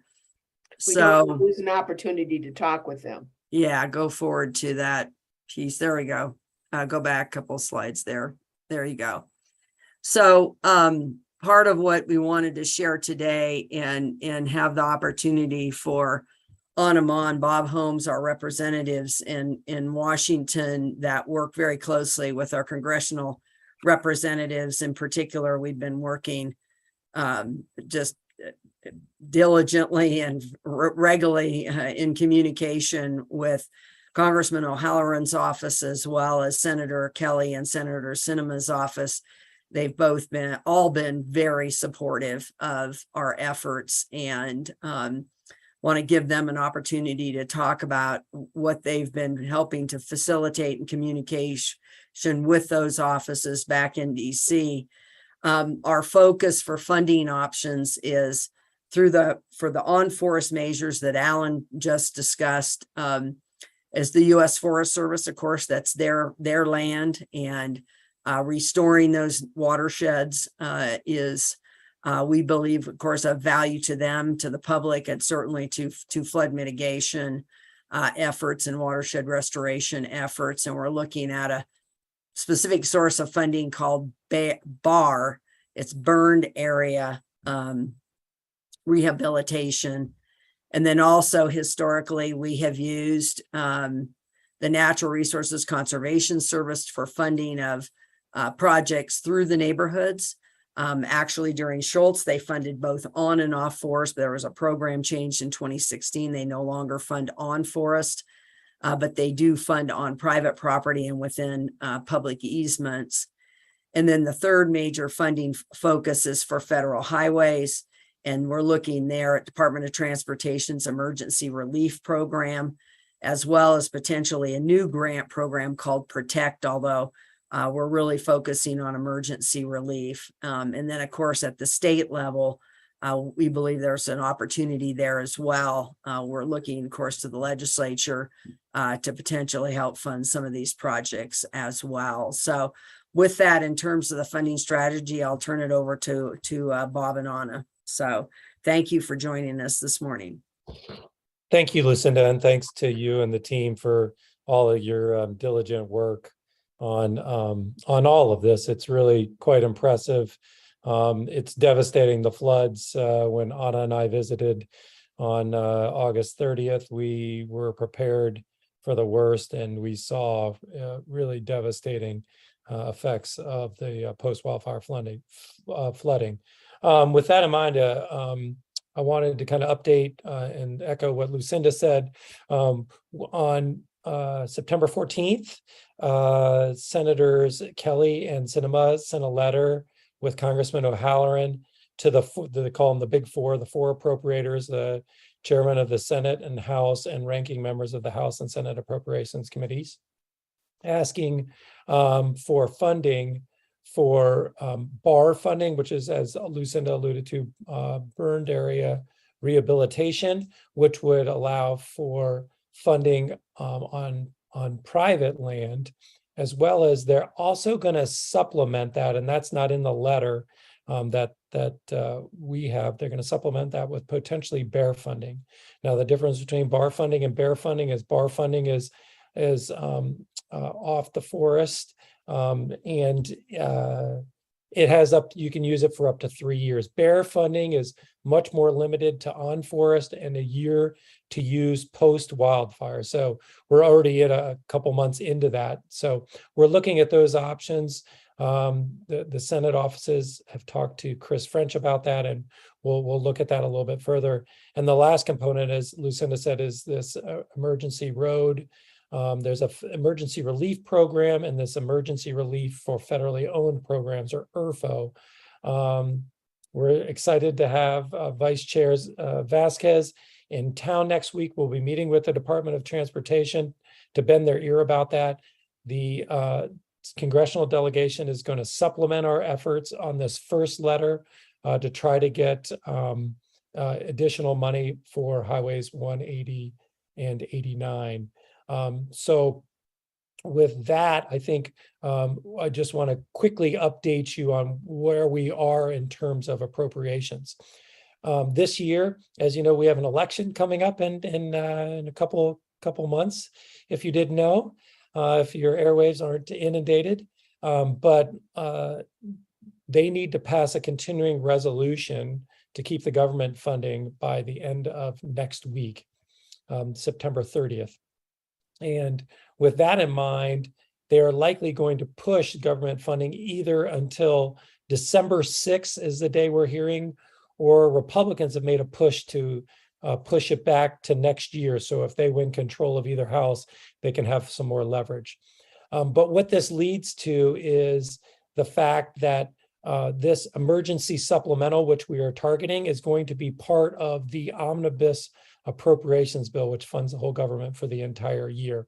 So that we have time to work that, and our senators, especially Senator Kelly's office, taken a huge interest in this in the last several weeks. Nick Mattiella, who's been working in the congressional delegation for 20 years, he has had discussions with the appropriations committees. They're very hopeful. Where we've been able to get earmarks for particular projects in the continuing resolution or in the emergency supplemental, however that pans out, we will not be able to ask for earmarks. So what we're asking for is an overall increase in the EWP program, the BAR program, potentially BEAR and ERFO, so we can help supplement that and fund it that way. So we expect funding to be made available either December 6th, if they pass the continuing resolution or omnibus appropriations bill, or sometime in the new year. And so that's what we'll be targeting. In the meantime, we're looking for potential funds through Forest Service and Department of Transportation to fund some of the projects that can be done on forest or off forest and along the roads right now. So with that, Anna, I don't think I missed anything, but if you have anything to add, please chime in. Yeah, I appreciate that, Bob, but I think that our strategy is all three-pronged and trying to find as much resources as we can for the county and working with our congressional delegation. Ironically, we're going to meet with some of them this afternoon. So the county is at the forefront of our thoughts and trying to get the county the mitigation resources that you guys need. So thank you for your time. And since you both will be leaving, it would be good then maybe some follow-up questions. And I do have a follow-up question. First of all, Bob and Anna, thank you. Thank you for all your advocacy back there. And yes, we are so we are very fortunate to have such receptive members of Congress here acting on our behalf in Northern Arizona. And I think we need to make that very clear. They have been here, their staff has been here. And I know you, Bob and Anna, have been working very closely with their staff back in DC. So I do have a question. We found out from the paper reported that the letter that was presented by our Tom O'Halloran, Representative O'Halloran, and our two senators was approximately, and was trying to find it, and I don't have the article here in front of me, is approximately $75 million. And of course, when we had them out here, gave them our tour and gave them the information, we were looking for between 120 to 150 million. Can you talk about that? Why there was a lesser amount? Is there money coming from other sources? We really would like to get an update on that. Chair, that is an excellent question, and I really appreciate you asking that for clarification. So there are two reasons it's less. Number one is they did not include our request for highways 180 and 89. That's going to be a separate request, and we're actually going to hold off until we have a discussion with Department of Transportation next week with Vice Chair Vasquez. So and I would add too, Bob, that program is already funded. That program, that emergency relief and protect already were funded and have funding existing. So they don't need an appropriation is what we've been told to date. So that's the difference. The highway funding. The highway funding, correct. Those programs are already funded.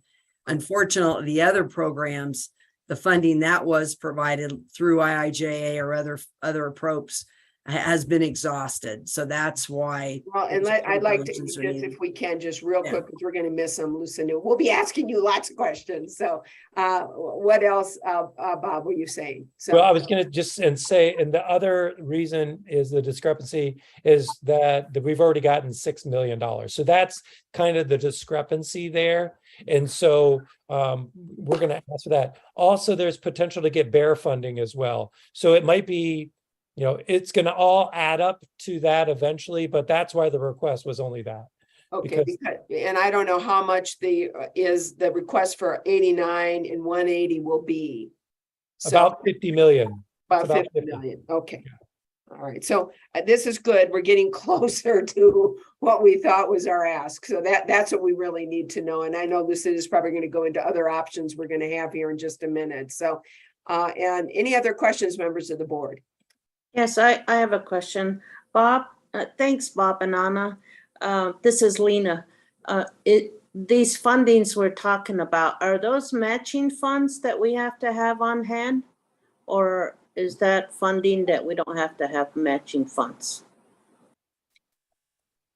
So my understanding is, and good to see you, Supervisor Fowler. My understanding is that those they do have to be matched, but the match is very, very small, and the county already has some of the matching funds and has already put in some of the money. So most of this money would come as just straight money because the county has already put in a lot of the mitigation work and money. Okay, thanks. And is that, I know there's different pots. You've got the emergency appropriation that we're making. You're saying that's a very small match. We've already spent money. Hopefully that's going to be our match. And then we have the transportation funding. That's also going to be a match. And that's also a small match. Is that accurate? Correct. Depending on how they frame us, we should be a rural need. It's 10%, 20% if you're non-rural. All right, very good. Any other questions, members of the board?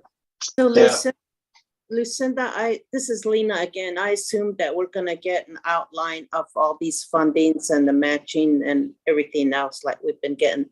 Yeah, So I'll come back to that. thank you. Yeah, if I could, Madam Chair, real quick. Yes, Supervisor Ryan. Thank you. Hey, Bob. Hey, Anna. Good to see you. Just a point of note is if we do have that opportunity for the federal highway funding, I would, hope that we're going to have to coordinate with the state as well, federal highways together with the state on and thinking about the appropriate move. Along that line, any area where we usually you let us know when you need us, but we definitely we're anxious to be aware of what we're working on, but also want to be nimble enough to be able to assert ourselves when appropriate. Thank you, Madam Chair. Thank you, Supervisor. Any other questions? I know Anna and Bob have a hard stop and we've just gone by it. So any other questions? No, I just wanted to say thank you for setting everything up for next week, and I look forward to seeing you. Thank you, Supervisor. We're very excited to have you Vice Chair.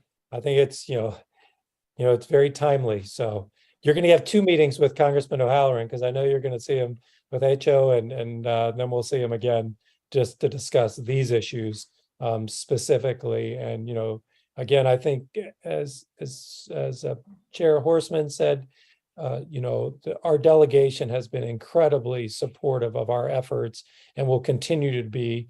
And we just need to push this one over the finish line. And I think you making this trip next week is going to be very helpful to those efforts. So thank you again for making it. Great. Thank you. A lot of hopes are on your shoulder, Vice Chair. No pressure, though. No pressure. All right, good. Well, if there are no further questions from members of the board, thank you again, Anna and Bob. I know we'll be hearing both back from you soon. And again, thank you for your advocacy, and go get them. We need some more money this way to get the job done. So we appreciate your help. Thank you, Chair and Supervisors. We appreciate everything. We'll keep hustling. Good. Bye-bye. Thank you. Okay, right, so I'm turning it back over to you. Okay, great. So now we'll go ahead and go back and cover the highway drainage improvements. Again, we'll cover that briefly, and if there are questions, we'll come back for questions. So I'll go ahead and introduce Rick Schuler. Rick Schuler is with Woodson Engineering, and he was involved also with Schultz and engineered the Copeland Detention Facility and associated channels during the Schultz effort. So has a lot of familiarity of working with Department of Transportation, federal highways. So with that, I'll turn it over to Rick. Thank you, Lucinda, and thank you, Chair, Vice Chair, and Supervisors. Next slide, please. Okay, so we just heard a little bit about federal highway funding, which this is intended to give you an idea of what types of mitigation improvements we're talking about. So this is with respect to US 89 and US 180. So the goals here are to reduce the impacts to these very, very important transportation corridors. When we have closures here, it's a big inconvenience for a lot of folks in that. And these highway drainage improvements are an extension of The on-forest work, an extension of the neighborhood mitigation, and they're critical component to that. And that is both upstream and downstream of these highway facilities. So we've heard that the flow rates are much higher than previous, including when these facilities along the highways and under the highways were designed. And so it's relatively easy to see that there's going to be need for upsizing those facilities. So next slide, please. And there's basically, I'm over on Highway 89 right now. There's 5 areas that we're looking for mitigation improvements. And that is downstream of Wapatki Trails and Lennox Road. It's basically upstream, the area upstream of Girls Ranch Road. Moving further south, we have improvements thought about for downstream and south of Brandis Way. Next, please. And that takes us then into the Copeland Basin complex, which you see here right adjacent to Highway 89. And then further south and south of Campbell in the South Campbell and Government Tank areas. The next slide, please. So moving back up north along 89, but downstream of the neighborhood improvements in Wapatki Trails, as you can see from a couple of these photos here, there has been roadside damage that has occurred adjacent to the highway facilities.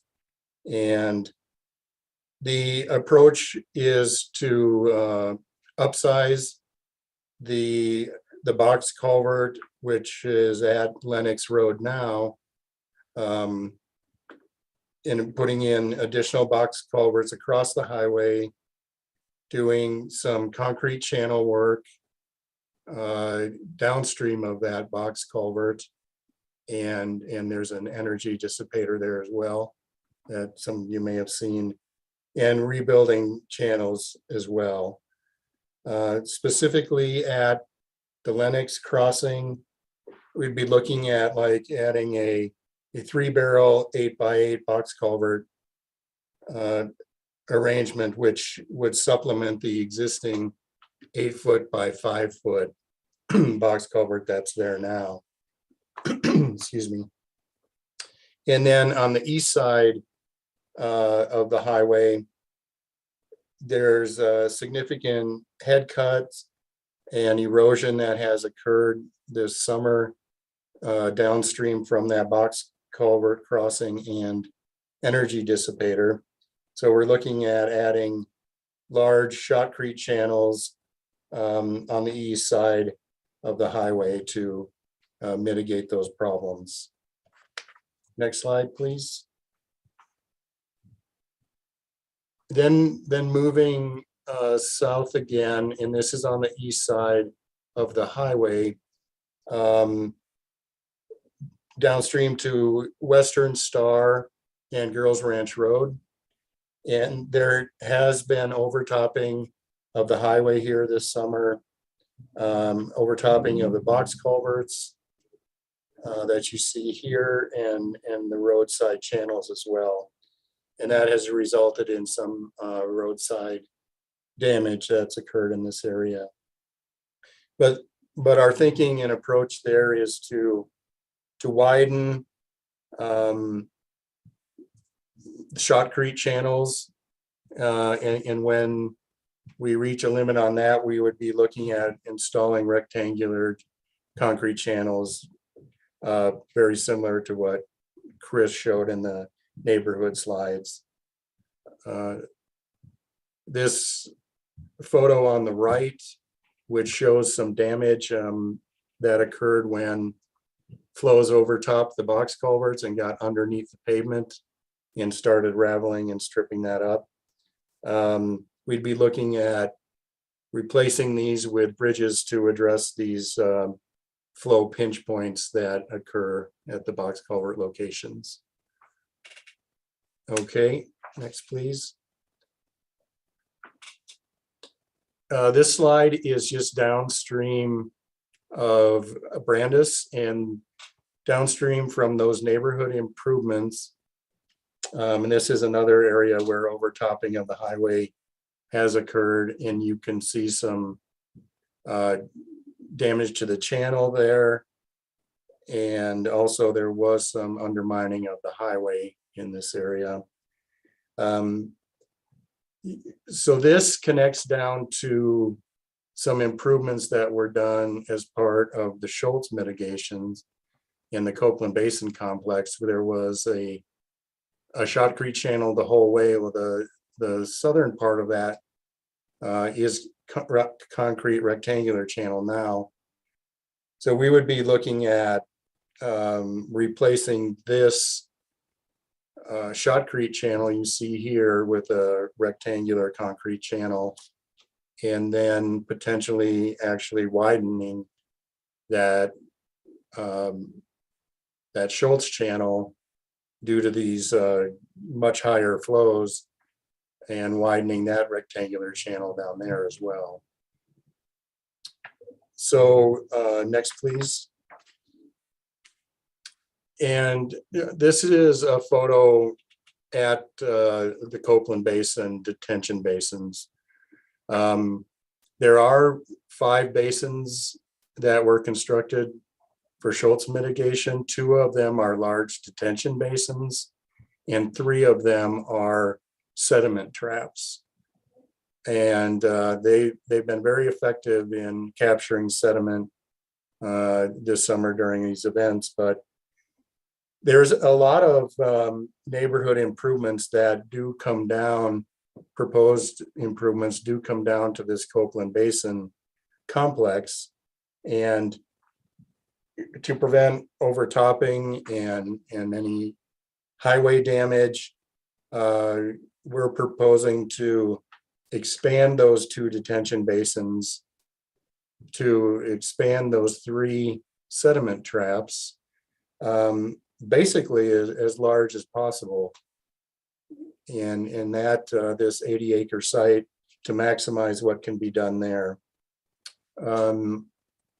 Recent modeling has shown that perhaps a need also for expanding the capacity of the highway side shotcrete channel down in this area too, upstream of the box culverts that go underneath the highway, and from there to the outlets of these basins.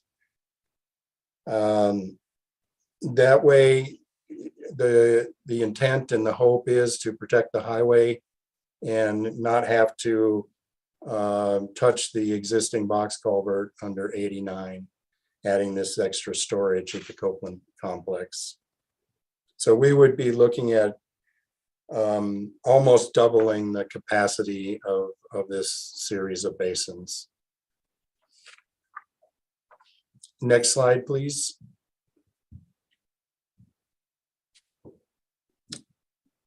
So this is then down into the government tank area, and this is the most complex area to mitigate, and we're in the preliminary stages of that, but there has been overtopping of the highway in these areas several times.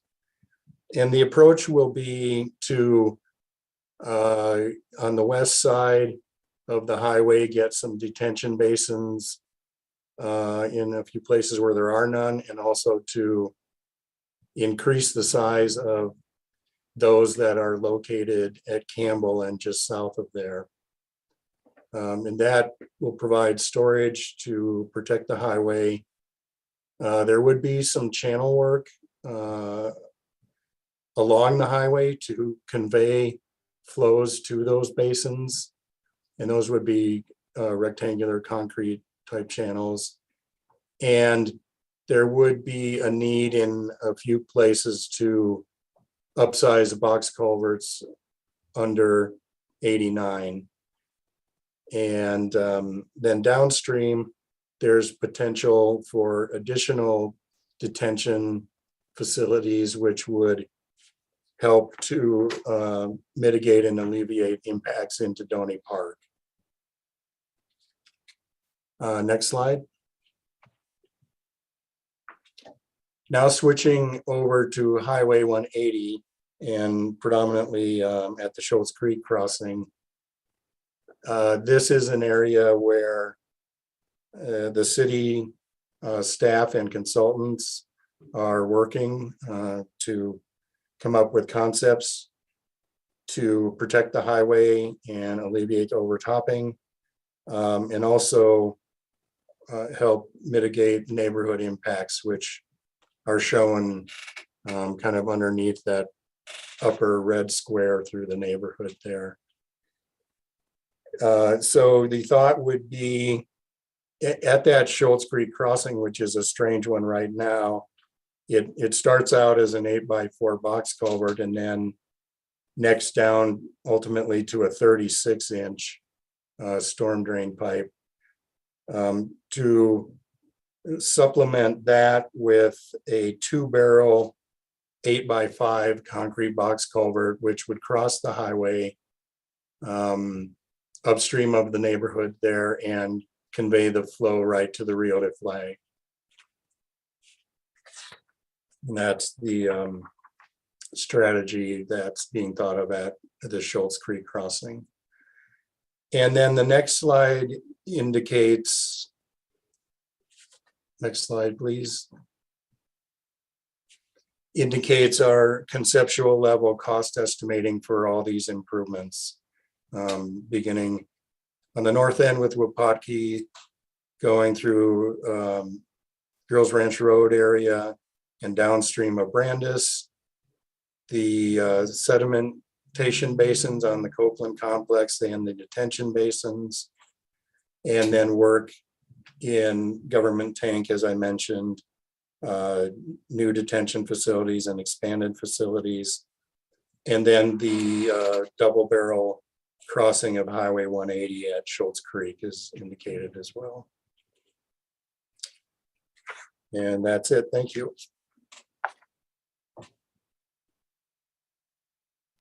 Great, thank you, Rick. Appreciate that. And again, those highways are really critical conduits for, you know, families, for our economy. 89 has become which a lot of people aren't excited about, but has become a major trucking corridor now. The trucking industry has decided it wants to try to avoid Las Vegas.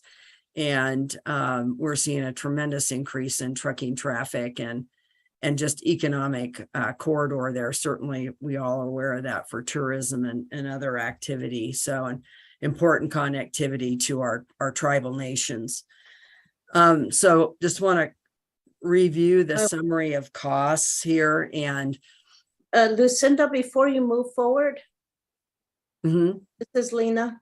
Highway 89, you know, I can see that we're all working in the neighborhood areas, but the summit, you know, I guess that is just between the ADOT and the Forest Service in the near future. Since it's not being presented here, I like to have ADOT come and do a presentation on this. This is not I guess it is a trucking corridor, but this is the lifeline for the northern communities traveling down south. So we really need to take a look at all of the impacts that happen. I was hoping that there would be a presentation on an update on the summit there, and just that's where the closures happen also. So in your count, when you say that there were 8 closures and 5 partial. I don't think that includes the summit. So I just like to get an update on that. Yeah, that number does include the summit, and the summit ADOT is working on putting together a project now to attempt to address some of the issues there that are at the summit. No, we didn't include it in our element because that does not affect any of the communities, but it's certainly very critical, and they are working through a process to secure emergency relief funds. We're hoping that there'll be an overarching package of emergency relief funds that'll address the entire area from the summit all the way down through government tank. That's the goal. And that's what we're working with Federal Highways now on to potentially secure the funding to address all those locations that are impacted. Okay, so for the 45,000 or 45 million or so dollars, that includes the summit. It does not include the summit. Yeah, No, that's something that ADOT, but it would likely be in that overarching package of ER because it's the same disaster. It's considered the same disaster, and they're working through DEMA in the state process and Federal Highways as well. Okay, so we need an update presentation. Yeah, I can certainly ask. All right. We're working very closely with them, and I can get Brendan to write up an update and get that out to the board. So Okay. they're working on a specific kind of short-term project, as I understand it right now, and then looking more long-term as well as what to do. So. And if I may, and Supervisor Fowler, you bring up some important questions. I think that others of us also have. And I have been waiting on questions until after you get through with this section, Lucinda, and I'm sure other members of the board also are going to have questions. As I said, please, if it's important, please bring it forth. But I'm hopeful before we get into the finances, we can talk about your presentation here on mitigation and mitigation costs, or I should say mitigation recommendations and costs. So, but if we can, let's finish this. But I have questions too on the whole highway funding and ADOT as well. So, but I'll wait and let's see where we go. So go ahead and go to the next slide here. This just summarizes the overarching costs. And, and I'll say some of these are in flux. We did increase. You'll note from when we originally presented to the federal representatives back on August 17th, we were at 35 to 40 million for on-forest. That is increased 40 to 45 million. That additional 45 million is a direct result of the flood events that happened in further into August that have created a tremendous amount of impact on forest, witnessed by the unraveling of those watersheds. In terms of flood mitigation in the neighborhoods, we're actually have decreased that cost probably to the tune of 5 to maybe upwards of 7 million, looking at the having done some additional more work, particularly looking at government tank corridor and what can be done there and the cost associated with that. So again, we're very early in this process. These are all based on conceptual level planning and some limited level of engineering. But this still is a good ballpark in terms of what we're needing to target in terms of funding. So with that, I think we can move into questions about the restoration. And then when we move into the financial, I'll specifically speak to the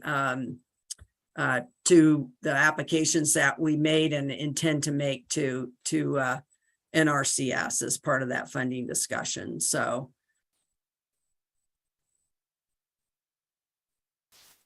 if there are any questions on the proposed mitigation, we can entertain those now. All right, members of the board, now is our time to ask some questions. Supervisor Fowler has asked some good questions as well. And so other members of the board, I have some questions, but I'm going to turn this to other members first. Sure, I'll go first. So I've been told that there are some head cuts up on the up behind Glodia up there that there haven't been included in the current plans, and just wondering if there's going to be any mitigation to get into some of those cuts. So first, it's not accurate that it hasn't been included in the planning. It has been, is being considered and is being looked at further as well. So again, we're in a very preliminary stage. A great deal, pretty significant amount of the flooding that's affecting the south side of Copeland is coming from the Copeland watershed. Some is coming from a very small watershed, the Glodia watershed, but that watershed was impacted by the tunnel fire. So they are seeing greater flows there than they have historically, because that didn't burn during Schultz. So we're aware of that. Their natural channel design has been up on Forest. Chris is looking downstream. So we will look at if there's a need to integrate that in to those efforts. But certainly there will definitely be some mitigation impact from what is proposed from Copeland as well. Okay, great. Thank you for that clarification. You bet. Other questions? I have a question. Supervisor Begay. Yes, Lucinda, I was trying to look for the Fort Valley area, the west side of Fort Valley. Is that also included where we drove around in the area? On the west side, northwest, I believe it is. Where there was a lot of water damage in one particular area. Are you talking about Wupaki Trails? So Fort Valley is out off of 180 and it was not impacted by these fires. Okay. But I think are you talking about Donny Park or that area? Yeah. Yes. The government tank planning effort includes Donny Park. Yeah, I was trying to look at the grid and the map until such time that the cursor started moving around, thinking where we were. Okay. Yeah, absolutely. Includes Donny Park. And, one of the things that we've seen this time because of the dramatic increase in flows is that we're getting that southern flow into Donny Park, which was never experienced during Schultz. That now is taking place and flooding that Pioneer Valley and other areas of Donny Park, which last time only the northern section of Donny Park was flooded. So we're seeing a lot more impacts into Donny Park. So, and again, that's a very complex dynamic there, but we're on track for what we believe will be a good plan for that area. So, and we're working with NRCS on an application specifically for that corridor. So. Any other questions? I will ask a couple of mine for now, and then I'll wait till after we talk about specifics in terms of costs, breakdown and finances with the county. Most of what we have talked about is for mitigation on the east side. There was a slight discussion with regards to 180. Have you gotten any update from the city on what their estimate is for the mitigation on the west side and through the neighborhoods as well as other costs for mitigation? Well, in terms of the west side, the city has a project underway right now where they're constructing a detention facility at the Y, which was noted. And the major effort that the district's proposing to undertake is upstream of that on Forest.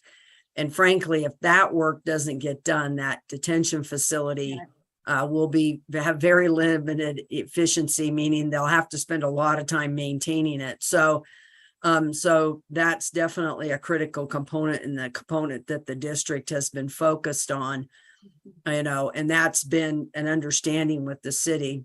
Right. No, in terms of downstream, they are looking at improvements there, as Rick noted there at 180, and then the transitioning of that floodwater more directly to the Rio channel, right? The flag channel. And I have not to date, they're still, again, this is all early and conceptual phase. I have not seen an estimated cost for that yet, but they're certainly looking at that and evaluating that. It's important and frankly needs to rest with the city what they proposed for their mitigation, because that's all part of a larger mitigation or flood mitigation / drainage program and infrastructure that they have in that area. So they have the expertise, the background, the knowledge, and the engineer, and they have the direct relationship with FEMA and work directly with FEMA. That Rio de Flag is a FEMA floodplain, a special flood hazard area, and therefore they have to work through those regulatory processes as well as working with the Army Corps as well on that. So they're taking the lead on that, rightly so. They need to take the lead on that. That's their infrastructure. And they're doing that. They're working on looking at several options right now. And yeah, thank you. And so as far as we as the county and the flood control district, the neighborhood mitigation on the west side is all within the exclusive jurisdiction of the county or the city and not a part of the flood control district's responsibility. Correct. I mean, that is their infrastructure. And, you know, we, in discussions with them, it's important that we focus on the on-forest element, because again, just like on the east side, if that on-forest element doesn't arrest down the sediment, none of the improvements downstream will work anyway. So that on-forest investment of, I think it's upwards of $4 million is really crucial, much as it was for museum, as you're aware. So then my second question is that, and we do appreciate, again, you know, I want you to know, you and your staff, I'm putting this together. This is fabulous. And we've needed this information for some time. Some of us have been able to get it because we've been out firsthand and touring with you and your staff, and quite frankly, meeting with the experts. But this is really important to have in one place as a board meeting being presented to the board and the public. So I want to thank you and your staff for this. It really is excellent. And also understanding, you know, what needs to be done, who's responsible, where is it going to occur, and what's it going to cost. And so I appreciate the degree of specificity that you're providing on this. And to follow up on that, you know, what I'm figuring, and this is just my rough calculation, if we take the federal or the transportation monies out of this, the cost, the request that was made from our congressman and our two senators will, I think, cover about, they're asking for 75 million, assuming we get that. 90, and I think if we take the highway out using the lower end, we have about 95 million. So they're about all but 20 million is being requested as part of that emergency appropriation. Is that your understanding as well? Yes, I think we're probably looking somewhere at 85 to 90 million if taking out the federal highways component. Again, 40 million off for us, probably in the $45 million range. And again, these are early figures, but I think if, you know, that's the direction that we've continued to communicate, you know, with them. And I did share with you a brochure that we produced that is being shared with representatives in DC. It's a nice 4-page, and I'll drop off some of the copies with you, but it's a piece that is being used by the senators and congressmen to communicate what the impacts are and why the necessity for these appropriations. So, and again, I just want to make sure I understand. So we're about 20 mil short if we take the federal highway. Well, let's walk through the numbers. I think it'll make more sense once we really walk through the numbers. All right. And because then, for each type of funding, there's a different match. And then there's whether certain measures are eligible or ineligible. I mean, it's pretty complex, but I think we've tried to tease it out based on, what we know right now. So, Okay. So my other question then is, along the state highways and federal highways, who's really responsible for maintaining those? And I think that was the heart of the question that Supervisor Fowler was getting to as well.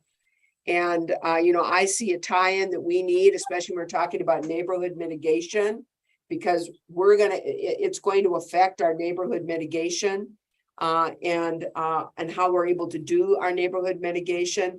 But it would be very interesting to get an idea of who's responsible for those roads. So I think what's important to understand is that under the emergency relief program, the roadway repair is not eligible unless that particular, I'll say, infrastructure has been damaged. So you have to document damage to the roadway infrastructure.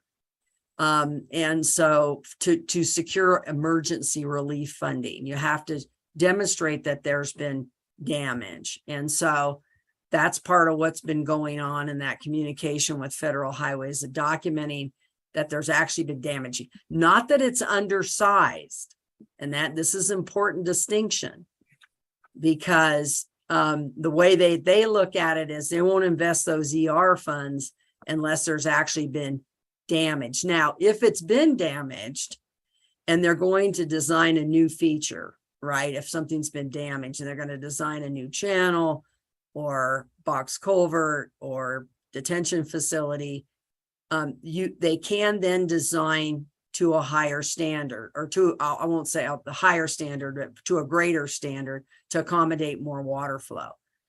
But ADOT and federal highways has no responsibility to accommodate necessarily the flows that are coming off of the private lands and public infrastructure, to the west of Highway 89, for example, or Highway 80. And for example, on Highway 80, they've already determined that the actual infrastructure there's been no damage to the highway. There's been no damage to that box culvert in their judgment, and therefore they're not eligible for ER. So they're going to pursue other funding to try to upsize that box culvert to 180. We may well have to do similarly for the box culvert, for example, at Lenox that crosses the highway there. There's been some damage there, whether it'll constitute enough damage. The issue there is that there's so much damage now happening around that as a result of the overflow that it is damaging the highway. So we're making that case that no, there is damage to the highway. So there's a process we have to go through to document the damage and then be able to secure that federal funding. But the highway damage repair is a responsibility of federal highways and Department of Transportation. But they look for entities to come in and sponsor those projects, right, as part of it. And ADOT may sponsor some of those projects, and we may sponsor some of those projects, right? The district may, as a result of working through that navigation of what is a mutual benefit to the neighborhood and to the highway, what is exclusively a benefit of the highway, working through that. And so there's a fair amount of teasing out that goes on with that process. And that will be, I think, also what Supervisor Fowler was indicating, continuing discussions. I mean, absolutely. We don't want to see 89 and 180 washed out so that they then have to pay for it. It seems kind of crazy, doesn't it? It does. Absolutely. No, we all want to try to be proactive. Exactly. And reduce down the impact. So good. Well, thank you. And Madam Chair. Supervisor Ryan. Thank you, Madam Chair. Yeah, that's kind of where I was going with the state discussion is if we don't get the relief, we still need to be there with the transportation board, as well as the maintenance side, the local engineer, et cetera, on that, continue those discussions. Obviously, the intent you can see in the presentation that Rick's taken a look at that, Rick Schuler in this case, for seeing if we can have the appropriate mitigation, and this is what we require. It also goes along with, I'm going through this and I'm being patient and I've been waiting for this, but it's also peeling the onion, so to speak. We haven't seen it. We're still gathering the picture associated with this. And along this line, I get it. I see where you're, Lucinda, you're applying technical expertise to give us, the beginning approximation of what we have out there.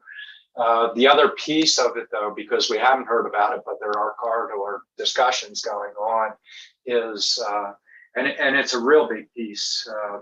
First of all, along this line, it's a natural disaster. And what we're trying to do is see if we can help offset the impact that has come about by this natural disaster.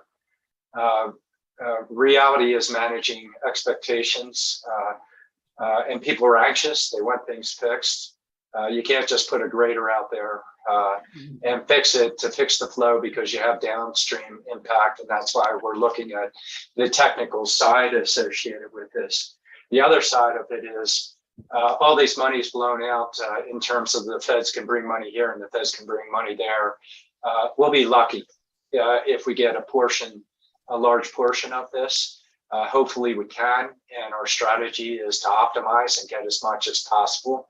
It would be absolutely wonderful if we could get all of it.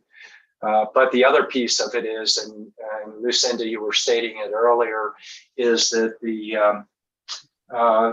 flood control district has very, very limited capacity compared to these numbers. I think the important thing is, and we will get into the budget discussion in a minute, is where we have the opportunity to leverage it to bring in the additional money, use money to make money, as well as address the issues.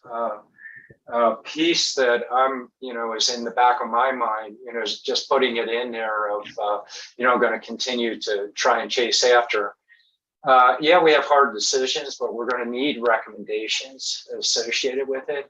And we'll have to come up with the strategy for prioritization.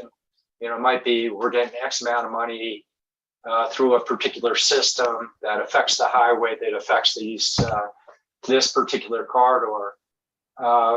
Trying to do all the corridors, can't promise that we can. We hope we can. We hope we can impact, and or if we're fixing pieces, you could see if we don't do the on forest work, well, heck, it's coming down. It's going to keep ripping through for a number of years. The neighborhoods on the west side, they're going to affect the highway. So again, we have these strategy pieces. So, as you unwrap the onion, and we're seeing the advice that we're getting, these are areas that I'm waiting to hear about. I know not all answers will be there. A key piece, that we definitely need to be focused on, and that's the next step, is where are we with flood control currently? What do we have the opportunity to do? And then see how that picture starts to play out associated with that. I'll continue. I'll sit back and continue to wait, for this unraveling of the rest of the story on it. But this key piece is this financial. We only have limited capacity, and how can we do it? And then the strategies associated with it. Thank you, Madam Chair. Thanks for listening. Thank you. Thank you, Supervisor Ryan. I think you've addressed many of the concerns and questions we have, and that we're going to have to grapple with as we move forward on this. So thank you for that. Yes. Madam Chair. Supervisor Fowler. Yes, thank you. That I've been wondering how, we have these on forests, we have relationship with the city, and just all of our partners, and trying to figure out where do they fit in and where do we fit in, and then our priority list, where we're not going to get, like Supervisor Ryan just said, and this is what I was going to say, is what I'm trying to figure out, how much in reality are we really gonna get? And where's our priority list? Like on Forest, we have 300 alluvial fans to do. Of the 300s, where are the priorities in that list? Within the neighborhoods, what is the priority list within those neighborhoods? Which one will go first, and if we don't get the money, then which one are we not gonna do? Even the highway or Highway 89 and 180, we have to really look at our priority list and seeing that we don't have all the money. How much is the city putting in certain communities? How much is the Forest Service, and what other partners is there to bring in? And really, that's what I'm listening out for. We can go into finance, but I think there's a lot more to understand, because these are humongous projects. We're not even talking about museum at all. So while we are kind of, but not so much. So anyway, those are just thoughts that I have as we go into talking about the finance. Thank you, Madam Chair. And actually, I have a lot more questions, but I think I can do that on the side, because I'm getting more into the Timberline and Fernwood communities, and getting more involved in there now. Since it is part of my district now, I'm going to be very much more involved in those communities. So thank you, and thanks to Geronimo for leading the way for me. Thanks so much. And thank you, Supervisor Fowler. And I think that this, as I said, this would be one of many discussions. And I do really like the idea that was laid out by Supervisor Ryan, that we do have a discussion on seeking a strategy for prioritizations moving forward. And two other things, just to add to all of the difficulties that we face. And that is, number one, my concern about the cost, especially for the neighborhood mitigation going up as the floods continue. And as you pointed out, Lucinda, we aren't going to get this mitigated. Assuming best case scenario, we had all the money in the world, we aren't going to get to this before the next monsoon. So, we're going to continuing having additional flood damage. It may affect our mitigation. It may affect the kind of mitigation, and it certainly is likely going to affect the mitigation costs. And then we also have to look as we move forward and we prioritize and develop a strategy for that. What happens if another, God forbid, another natural disaster occurs? We have to be careful that we aren't putting all of our eggs in one basket, because quite frankly, the needs may change in the next 6 months, in the next year. So I think these are all issues that we're going to have to grapple with. So. Yep, absolutely. And I think that's part of what you're seeing in the plan, is that understanding that, we live in a fire-prone environment, and it's supposed to be a fire-adapted environment. Yeah. And unfortunately, because of our interactions with it, it is no longer that way. And so, what we're looking at in terms of the mitigation now, of going away from, we took more of a, during Schultz, more of a natural channel approach, that type of thing in some of the areas, to try to accommodate kind of a softer, approach to it in some ways. I think the volume of water now we're seeing, that those types of channels just can't sustain that any longer. And the other side of this coin is that if, well, what if we don't do anything? And Supervisor Fowler, when we did the tour, asked, well, what if we don't do anything? What happens? Well, one, people have to live in these conditions for many, many years. Yeah. Two is that our response costs, which we're going to get to here in just a minute, are going to continue over time, and they won't go away right away. I mean, there'll be some recovery over time, but it will likely be very slow, particularly given the level of destruction we've seen on forests now. So there is a cost whether we do anything or not. And then there's a cost to our property values, which affects everybody's lives. Most people in this area, their home is their investment. Their home is their retirement, right? They're counting on the value in their home to carry them through their lives. And now they're seeing that diminish significantly and could be diminished for a long time. And so, that all plays out. And of course, that affects revenues to the county, the school district, the fire district, right? So there are all these other consequences that come into play. If we can't secure the federal funding, there are these other consequences when you look at it in totality. So with that, I would suggest that we move to the financial pieces here and walk through this. And I think Sean's going to take on the first element, which is really looking at the cost to date. And I think Sean, given the limited time frame, I think hit the high points of some of that. Some of those, I think we probably not going to be able to go through every slide. I think we just have to make some judgment calls here and hit some of the high points. If I may, and members of the board, please, if you feel different, let me know. I understand that we're already going to exceed our time. But that doesn't surprise me, by the way. And, I think this is really important and it's an important discussion. So though I really appreciate you moving forward as quickly and expeditiously as you can, we need to see this and hear this. Certainly, if there's the ability to stay on longer, then that's great, because I'd love to get through all of it in one sitting, because I think in its totality, it's the most impactful. So I would agree. Members of the board, are you all, can you stay on and take care of this important issue in one sitting? Yes, no problem. I'm willing. Okay, good. Thank you. And Yes. Supervisor Ryan, yes. Supervisor Fowler? Madam Chair, I like to, but I have to log out and move to a different place. Thank you.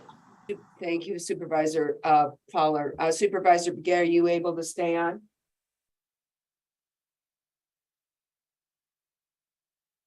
I have to make a phone call and see, because I'm catching a ride. So yeah, other than that, or if we can get you a ride, are you able to stay on?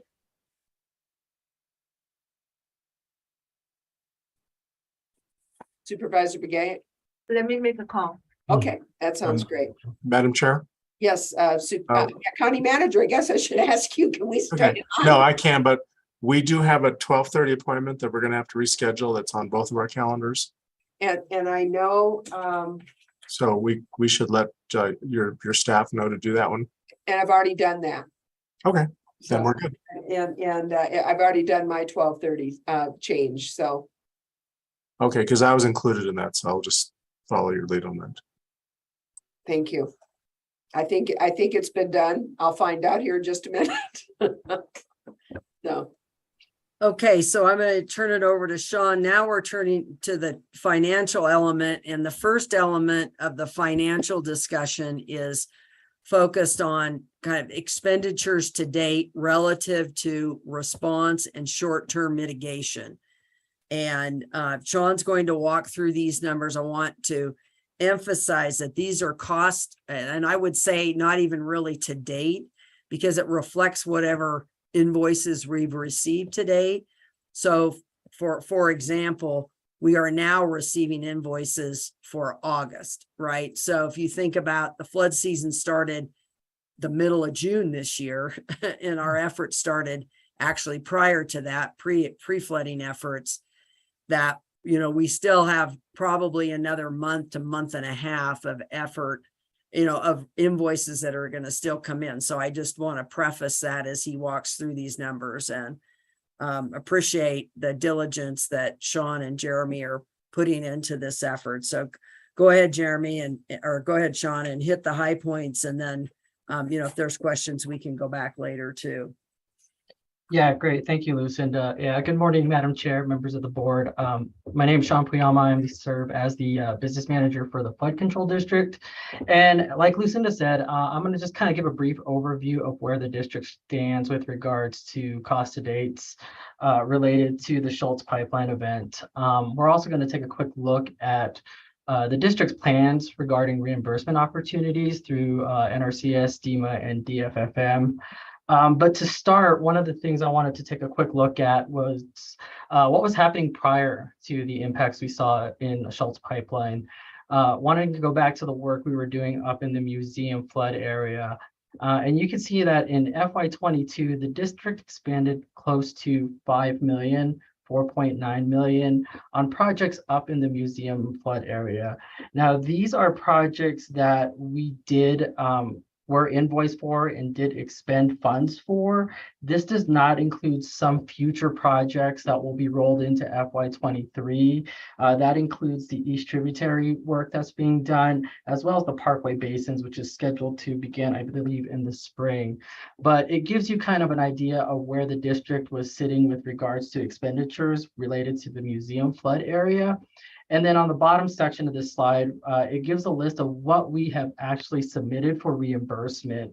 Now, these reimbursements, because of the way our fiscal year works, it's kind of confusing in the sense that the work was done in 22, we paid for it in 22, but because of the timing on reimbursements, this actually gets moved into FY23 as funds coming in. So it can kind of throw off or make the 10-year plan look a little skewed in a way. And Jeremy will talk a little bit about that piece. But we wanted to kind of highlight that, prior to Schultz and Pipeline, there was this work that was being done in museum that resulted in a cost to the district. Now, if we look at the next slide, which kind of goes into Schultz Pipeline specifically, we kind of get a snapshot of where we are. As Lucinda mentioned, through July 31st, because we are still being invoiced for work that was done in August, we can see based on what work was done, we are sitting at a total current cost of roughly 6.3 million. And so this includes some of what was done in 22 with regards to pre-work that was done to help with some mitigation efforts, as well as some of the exigency, the NRCS exigency that I'll talk a little bit about, and then some of the debris removal and mitigation and engineering pieces. We also see that this does include county equipment and employee costs, and we'll reference this slide as we go through the reimbursement process as well. Now, to move forward, one of the things that we wanted to talk about was the NRCS exigency reimbursement. Just to kind of give a little bit of history, NRCS, of course, stands for Natural Resource Conservation Services. We requested funding from July 6th to September 10th. We were approved for a total amount of about 2.8 million. This does include a 260,000 engineering technical assistance. A couple of key things about NRCS reimbursement is that it is that 75 to 25% split with the county. And one of the key components of this too that we wanted to highlight was the turnaround time for reimbursement. There is about a 1-month turnaround time after we submit for reimbursement. So we are currently in the process of submitting for what costs we have incurred to this point, but we also know that there is going to be additional cost as we move forward and collect those final invoices. So just to kind of go back to that initial overall screen, this is just to highlight kind of what portion of that 6.3 is going to the NRCS exigency. And then if we go to the next slide, it kind of breaks it down a little bit more. It kind of shows what the NRCS match would be, 1.6, including the technical assistance. So we are submitting for reimbursement an estimate of about 1.8 million. That still leaves a district cost of about 277,000.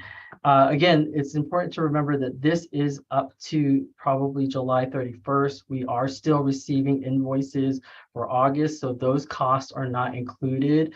Also important to remember for NRCS, we were approved up to 2.8 million. So there's still some some space there that we will be using for those future costs, but those have been allocated for the NRCS contingency reimbursement.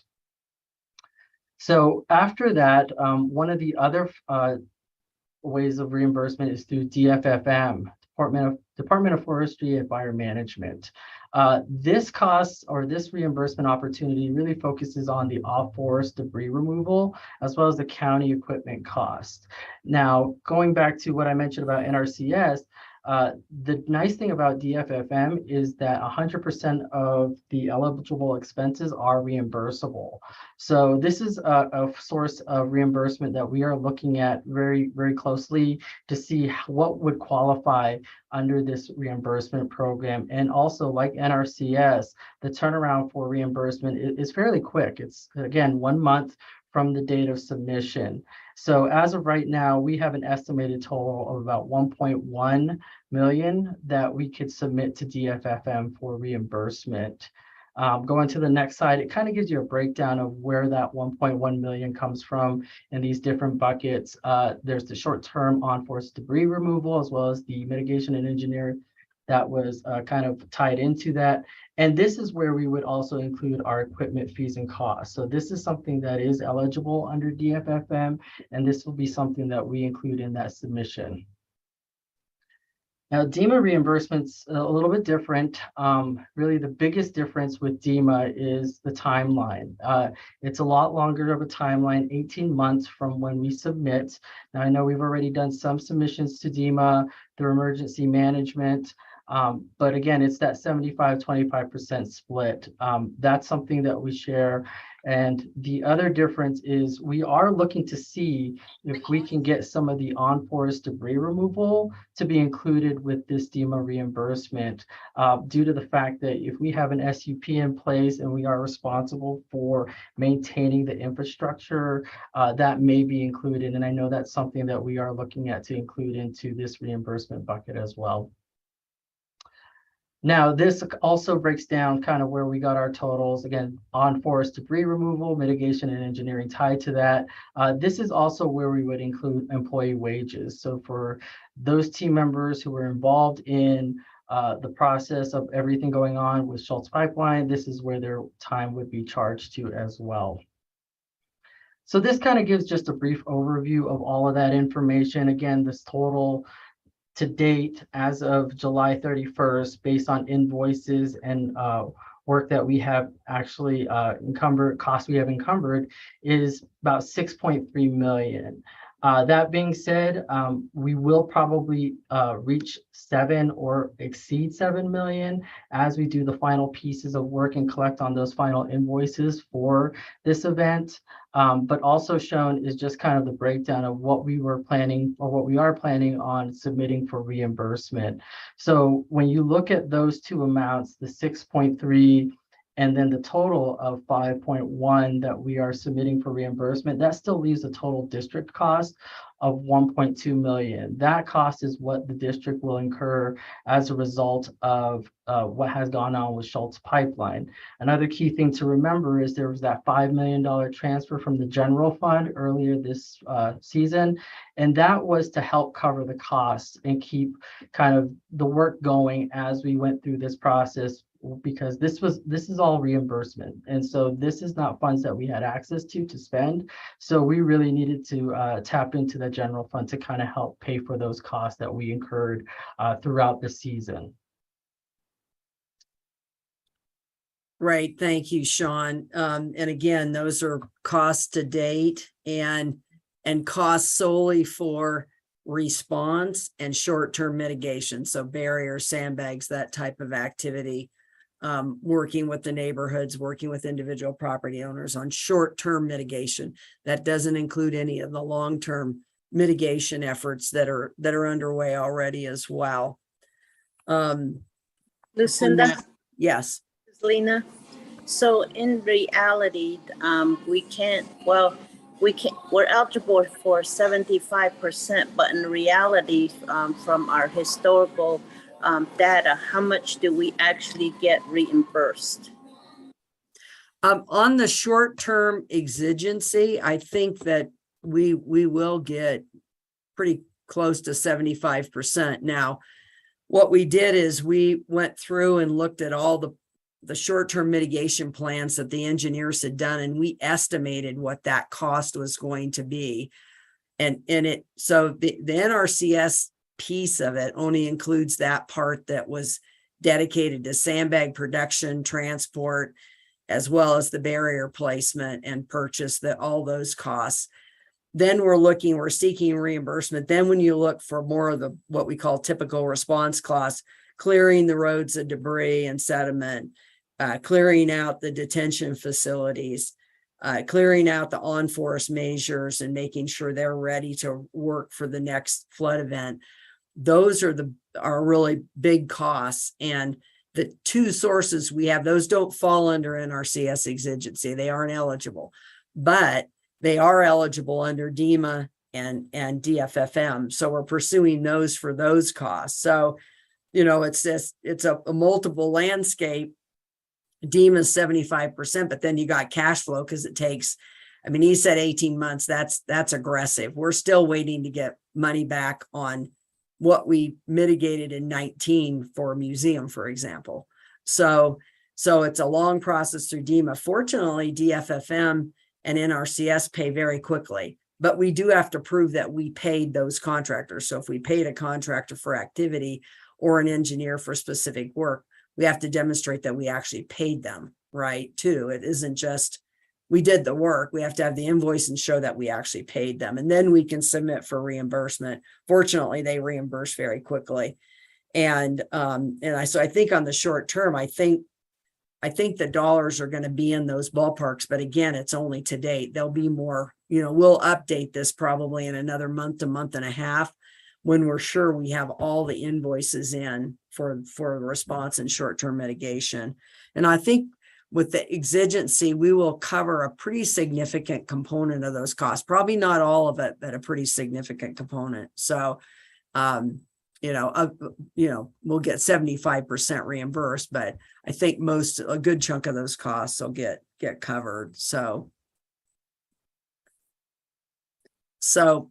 moving next to the funding landscape, and we touched on this a little bit with Bob and Anna, but to talk a little bit more about this, again, we're looking at, this BAR funding, of which today he made a comment that frankly startled me. And I texted them to say, oh, wait a minute, I didn't understand this. I was not familiar with this BAR, burned area rehabilitation funding. Frankly, the conversation I had on Friday with Nick was that it did apply to on forest. Now they're saying, no, it doesn't apply to on forest. So, this is how we're still really learning. We're certainly very familiar with BEAR, the burned area emergency response, but it has limitations. It's never been, we've had limitations of being able to use that funding source for the watershed restoration measures we need to do on forest. And again, if somebody said, hey, where is the greatest impact? The greatest impact is on forest. So, when you talk about priorities and so forth, it's on forest. So securing those funds and the right funding to be able to do that watershed restoration work on forest is clearly a number one priority. So we're still trying to figure out, and I've had conversations at the regional level. We've had conversations at Chief Deputy Chris French was here. We've had these conversations. What bucket is it that the Congress needs to fund so that we can go do these forest restoration measures? And as you're aware, last year, the chief stepped forward with $3.5 million, which was invested on forest and museum watershed. And I keep saying, we don't know where that funding came from, but that funding was very effective. And we actually had that funding within 2 months, and did that through a good neighbor agreement, which is a tool we'd like to use again, if that's possible with the Forest Service, to again, accomplish those on forest watershed restoration measures. Then there's Natural Resources Conservation Service, EWPP program, been a stalwart both on the exigency, which is emergency funding, but then there's the long-term.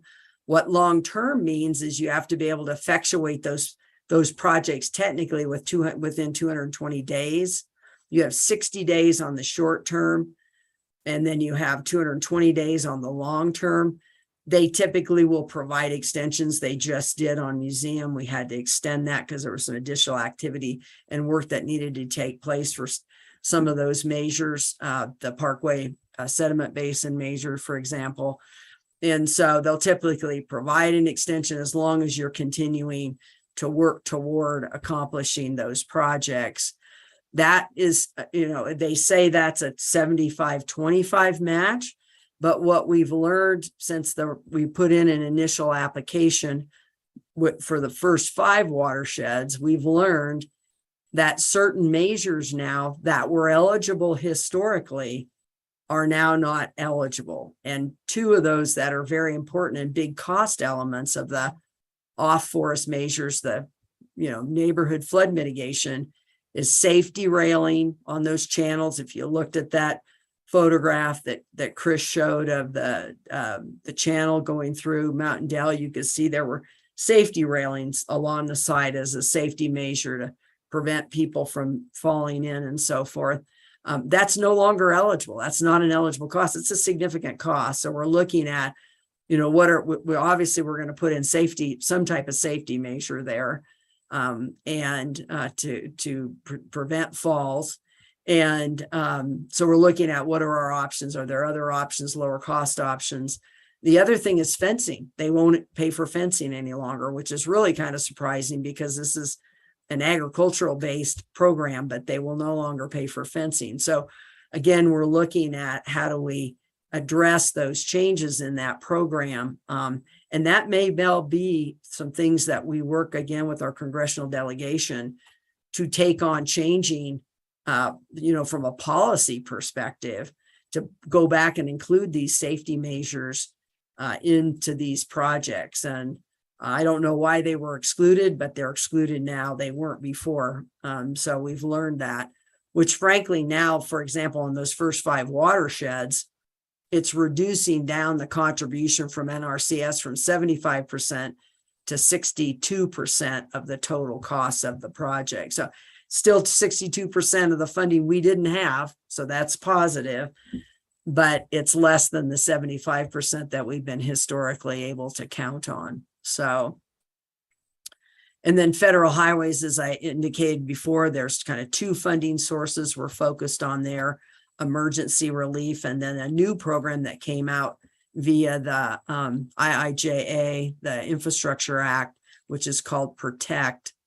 And we're looking at those. I have a meeting set up with those people that are managing. There's 2 elements to this Protect grant. One is that you compete for nationally, which frankly would probably be pretty challenging. But then there is also going to be an allocation to the state, so of those funds. So we're working through that with ADOT and federal highways. And then at the state level, I think we'll need to begin to craft that strategy as the legislature goes back into session come January. We're going to need to craft that strategy and what do we look for. Certainly, we've been very appreciative and successful with securing funds from DFFM, but there are limitations to that funding. They don't fund long-term mitigation. They fund more of the response and those types of things. And so does DEMA. They fund more of the response. So again, we're going to need to look at other types of state level funding for the longer term mitigation. So, and then Bob and Anna talked about the funding strategy. And so next slide, please.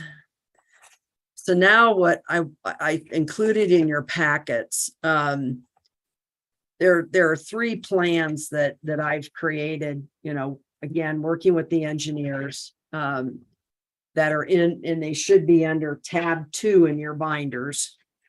They're big 11 by 17 plans that are there, and there's 3 different plans that were included. The first one that's in your packet, in your binder, is the title up at the top should say Schultz Pipeline Long-Term Mitigation Construction Plan.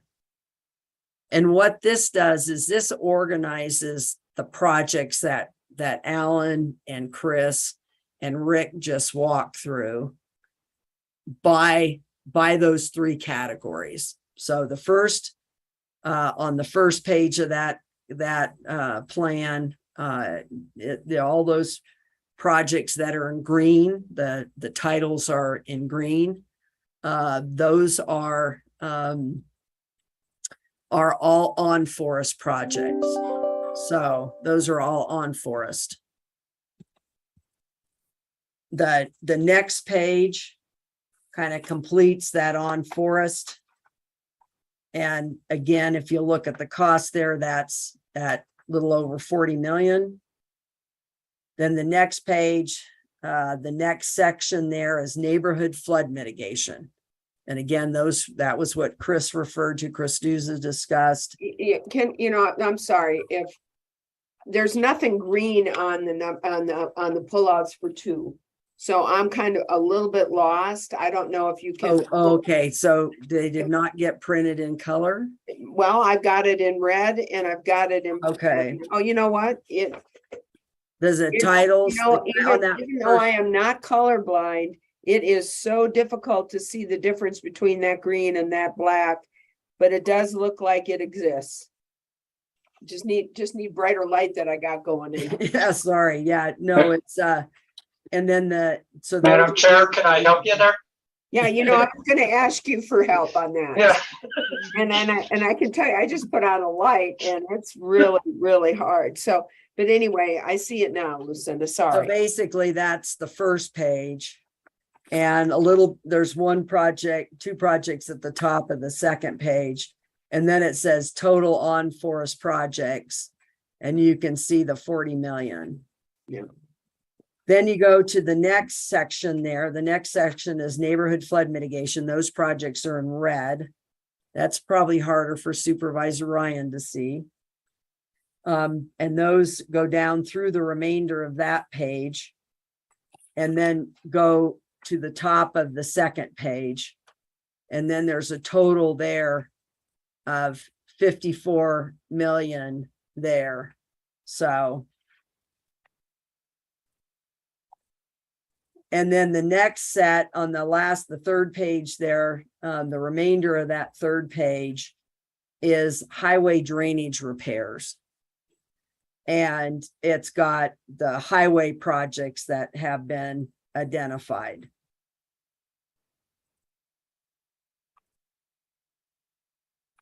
So that plan is kind of a construction plan, and that applies some potential dates, a timeline to it.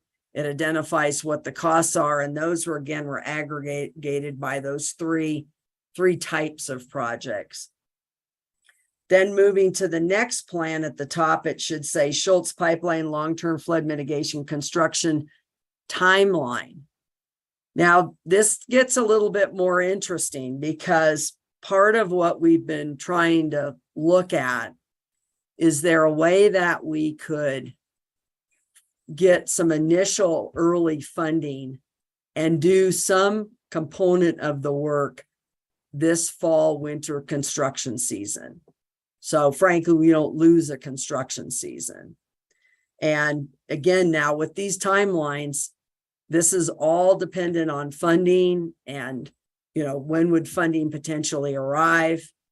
And I think what you heard from Bob and Anna is much more likely it's not going to arrive this fall. We are having a discussion with the Forest Service on identifying if there are any funds that are available now or early in October that we could potentially use to jumpstart a few of the on-forest projects. But, we're working through that to try to see if there's anywhere else that we can, as we talk about, pull the coins from the cushions and see if there's funding that we could identify to do some of this short term. So right now I consider this plan aggressive. under the assumption that we could get funding soon, which is now, as in just starting Friday and today, through to today, we're seeing is probably unlikely. But it gives you a different way to look at the dynamic, and this is chronological, and the criteria that are considered for this. There's a number of criteria that I looked at and that we looked at relative to how do you prioritize projects. And people might say, well, wouldn't you prioritize projects just based upon the impact? Well, no, there are a lot of factors that are going to influence how quickly we could initiate construction in any given corridor. Lucinda, if I may, is it possible, I know these sheets under 2, there are people who are online that are trying to watch our presentation here. And is it possible that you can pull that up? Maybe you don't Sure. have slides for it, so they can see what we're talking about. Sean, could you try to pull up the timeline?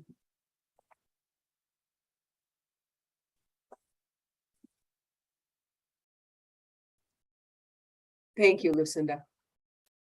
Sure. So I'll keep working through this, but again, various criteria that are used to look at what is the timeline and what are, in terms of that timeline, what's influencing it. So one influence is how quickly do we think we can get the on-forest NEPA approvals. That's critical.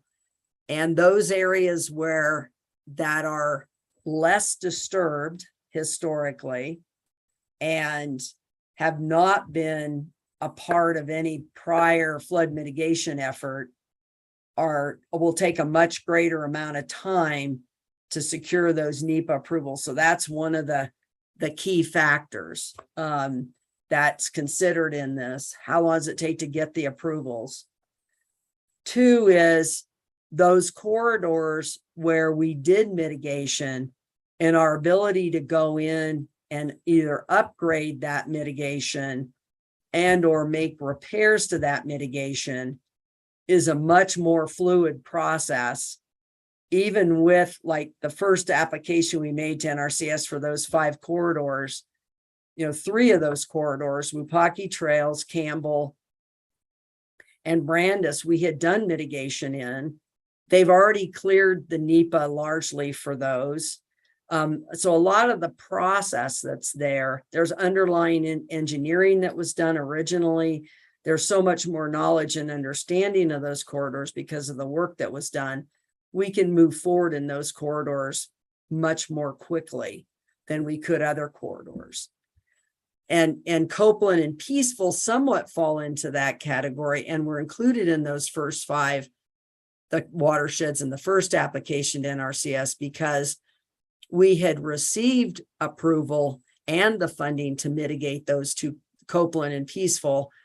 People in those areas declined the mitigation, decided not to move forward, but we had actually gotten a pretty fair amount of the approvals on forest, although there's still a significant area, particularly within Copeland, that's got to be cleared for the on-forest measure now, because the dynamics have changed there, both in Peaceful and Copeland. But then also through the neighborhoods, some pretty much similar alignment that we're using, and clearances are fairly similar. So, in terms of those processes, being able to mobilize those more quickly, again, we had done that work during Schultz, some of that work during Schultz, although both those corridors, we never got beyond 30% engineering because there just wasn't the appetite to move forward and provide the easements. So we're looking at what can influence, and then the funding, the actual funding needed as well for each of those corridors and what's involved. Some are smaller scale projects, some are larger scale projects. Some we can pull out and do now. We've learned, for example, on that first page, the bottom of the first page, cleaning out both those detention facilities.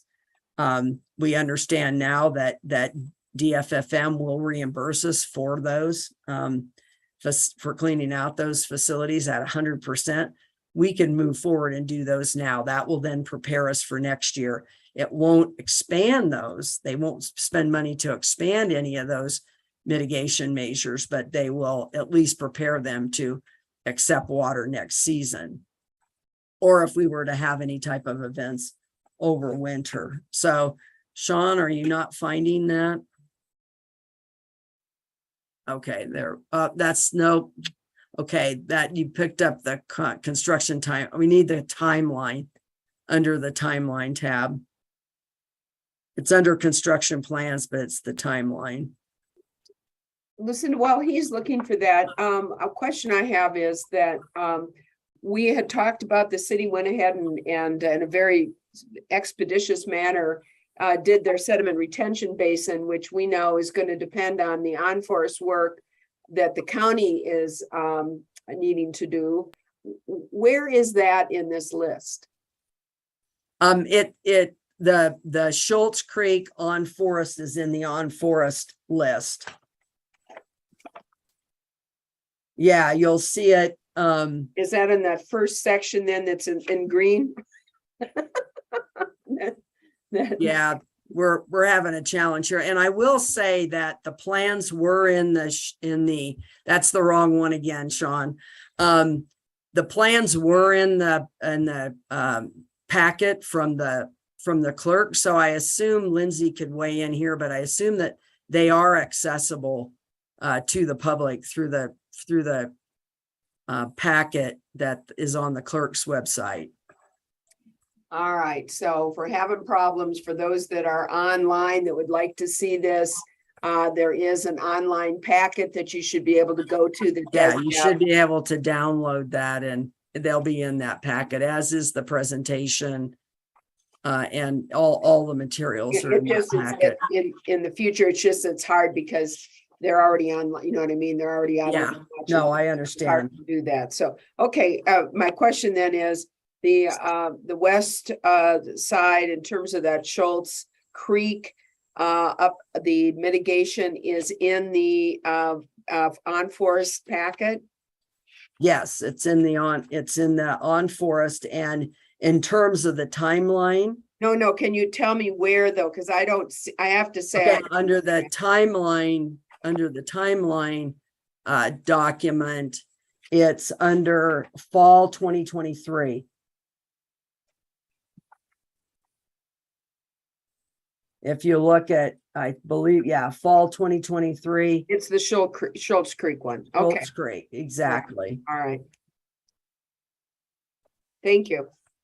And that will require, because there was no work done in that area prior, of course, because that just burned with pipeline, that requires the longer term NEPA process, as will government tank.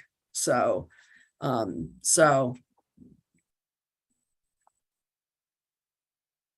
and that's one of the primary reasons. It's also just construction season and getting through the workload that's needed is part of also obviously a consideration.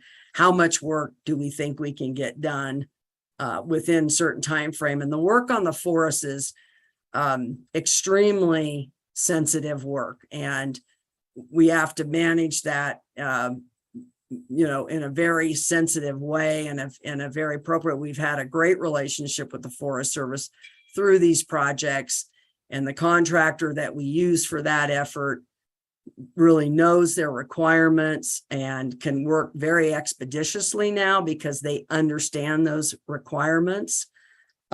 So we're fortunate that we have that expertise now, but there's a limitation to what you can get done at any given time. So again, on that first page, on the timeline, I think he brought it up here now. Go ahead and go to the top. Let's just make sure we got the right one here. That's it. Thank you, Sean. So we identified, if we were able to early on secure some funding, a set of projects that could potentially be ready, meaning we, as Alan mentioned, for example, constructing these berms near the landfill road, both upstream and downstream of the landfill road, for example, that's something that we think we should be able to have the clearances on within the next week or so. So technically, if we could secure the funding, we could go out and construct those berms and reconstruct a portion of the existing twins that's there and expand the twins. And that's something we could mobilize very quickly. We have, frankly, we'll take the sediment from those other basins that need to be cleared out and use that sediment to help build these berms, which would be very positive impact to the Donny Park area. But again, honestly, won't have upstream impact, but they'll have downstream impact. But those allow for a lot of the upstream measures as well, longer term. So again, this is an integrated system. And then we identified some other, again, some smaller scale projects that could be done both on forest and off forest. If we're able to secure some short-term funding via the Forest Service, then we would like to try to move through. And if you look at this list, it's about 3.5 million, a little over 3.5 million of the on forest. Then scroll down, Sean, then you can see the off forest. Again, we've learned we can move ahead with cleaning out the 2 basins. That we will move forward with because we can get reimbursement for that. But that work we wanted would have liked to have done in the short term, the flood corridor meeting work, that would be somewhere where we would have to secure that funding. And so, you know, there's a, you know, a couple of million in that would, you know, if we were going to try to, again, jumpstart some projects. And that's primarily to address current mitigation that's being overwhelmed by the flows that we have now in Campbell, North Paintbrush, and South Paintbrush. So then if you looked at that total for fall 22, it's about $8.79 million.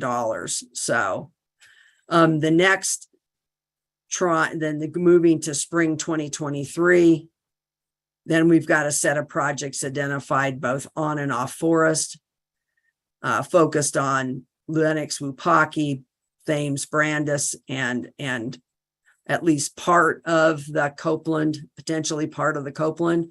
That Copeland, any work in Copeland or Peaceful Way will be contingent on having secured all of the easements, whether it's on or off forest. If we don't have the easements for the mitigation through the neighborhood, then we can't proceed on forest as well. So that will all be contingent on how much cooperation we get in those areas.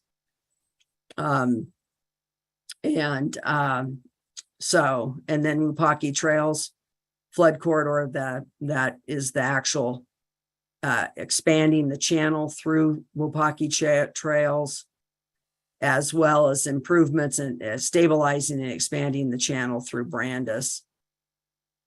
And then beginning some of the work, you know, again, it would depend kind of how the funding falls, how much funding we get, and ability to start work within that Copeland flood corridor. And that'll be driven a lot by the easements and how many easements we're able to secure. If we can't secure the easements, then obviously we can't start, and mortgage releases, which is a whole nother challenge. So go ahead and scroll down. And that would be to construct one of the 2 channels within Copeland. Then it walks through the kind of the commensurate, most of these projects that are identified for on highway are related to the northern section, related to the Brandis Lennox. Again, working as a system, what's being proposed both on and off forest, above and below those measures, on the highway, above and below Highway 89. So move further down here to spring 23. Go ahead and go all the way down. You'll note that I have a line item in there for individual lot mitigation. And during Schultz, there were some areas where we knew that that there was some level of likelihood that we would see overtopping of the measures. Certainly, whatever we design and construct will not mitigate every flood event. There's just no way. You're not going to mitigate every flood event, or every rainfall event, I should say more accurately. and the consequential flooding from that. So we're certainly looking at increasing the capacity pretty significantly. For example, Wapaki Trails, we're going from 140 cubic feet per second capacity to 1,800 cubic feet per capacity. So significant increase there. Increases to Brandis, increases looking at for the others, the existing capacity as well. But in some locations, it will still be important to look at individual lot mitigation. And we did construct individual lot mitigation on, I would say it was probably upwards of about 10 to 15 properties during Schultz, primarily in the paintbrush area, Lupine, and then there was a couple in the Copeland Peaceful area that we did some individual lot mitigation. And then going to fall 23, again, you can see that the first 3 projects there are on forest. Fall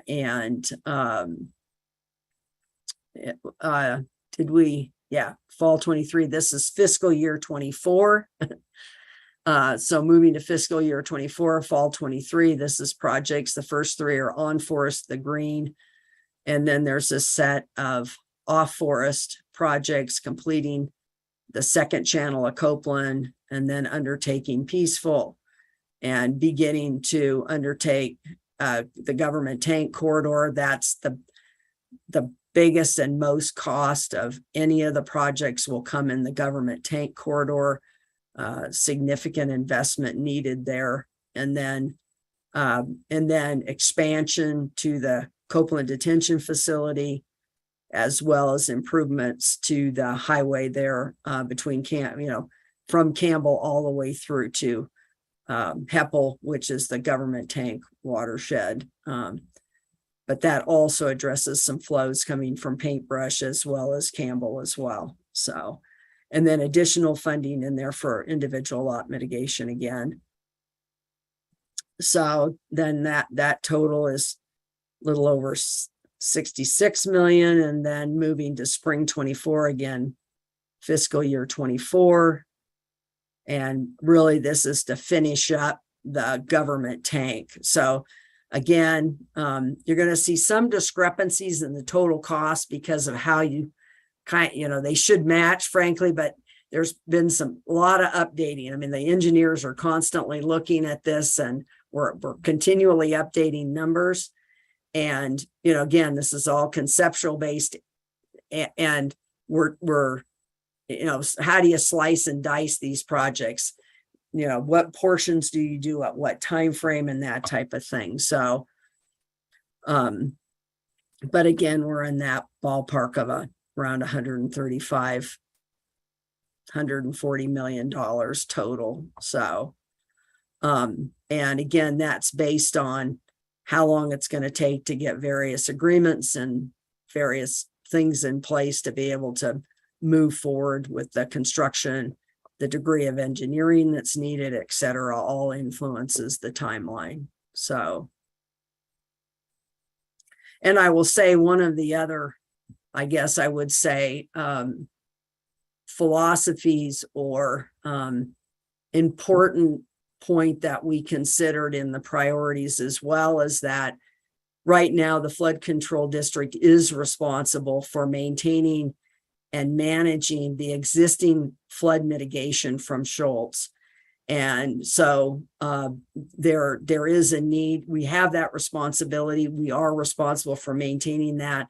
And for, in fact, the expectation that mitigation will have some measure, it will have a significant impact on mitigation within those neighborhoods. So there's also that played in a great deal to the priority to prioritizing those existing corridors, and to say and to acknowledge that those people worked with us, and I think in most of those corridors, the vast majority of people are anxious to move forward. They're ready to move forward. They know what that means. And we will see how that plays out, for example, in Copeland and Peaceful, if in fact there is a consensus to move forward. So, So that's kind of that's the first pass at how would we lay this all out. And again, this is very, very aggressive, assuming that we can be successful in securing funding soon, very soon. So.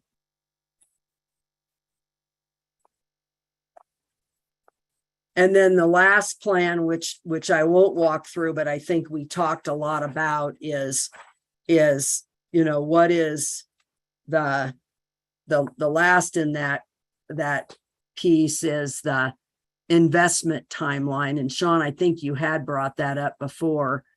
If you can pull that back up. It says Schultz Pipeline long-term flood mitigation investment timeline.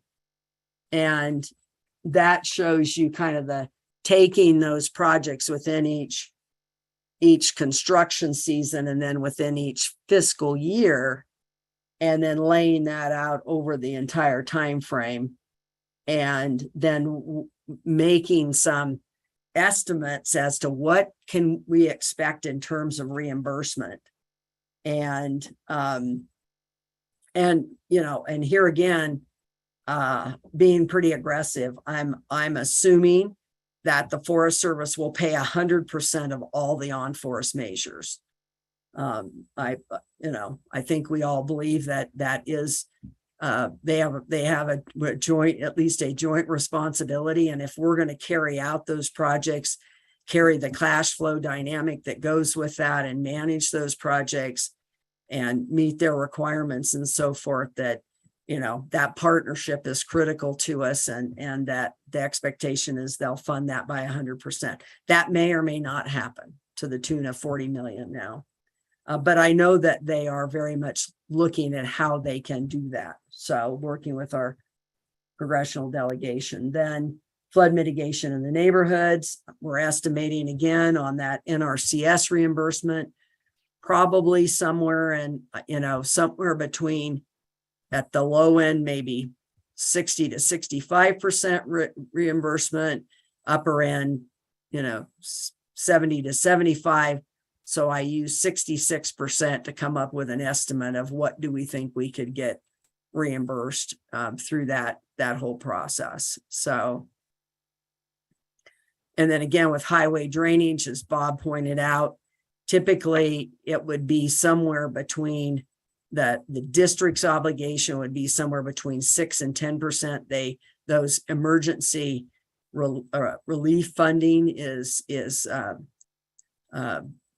generous. They provide a significant amount of that funding. That's so why we're pursuing that. And some of the projects that we're envisioning, we may apply both to NRCS and federal highways, because they have mutual benefits. So that we can, whichever funding, if we can get the DOT funding at the 90% reimbursement, obviously that's the path we would go down. However, there may be a trade-off in the timeline for that as well. So, these all interact, and how we work through those processes will play out ultimately where the timeline rests. At the bottom there, Sean, scroll down. You'll see that we're looking at, again, approximately 40 million that's going to cost is going to rest with the district. And so when we go now, we're going to move into talking about financing. We're going to turn it over to Siri. Now you can see why we're looking at 40 million in that process. So all right. Do we, and I'm just going to talk to the board on this. So it's a 12:45. Do we need to take another 5-minute break, members of the board? Are you ready to go forward?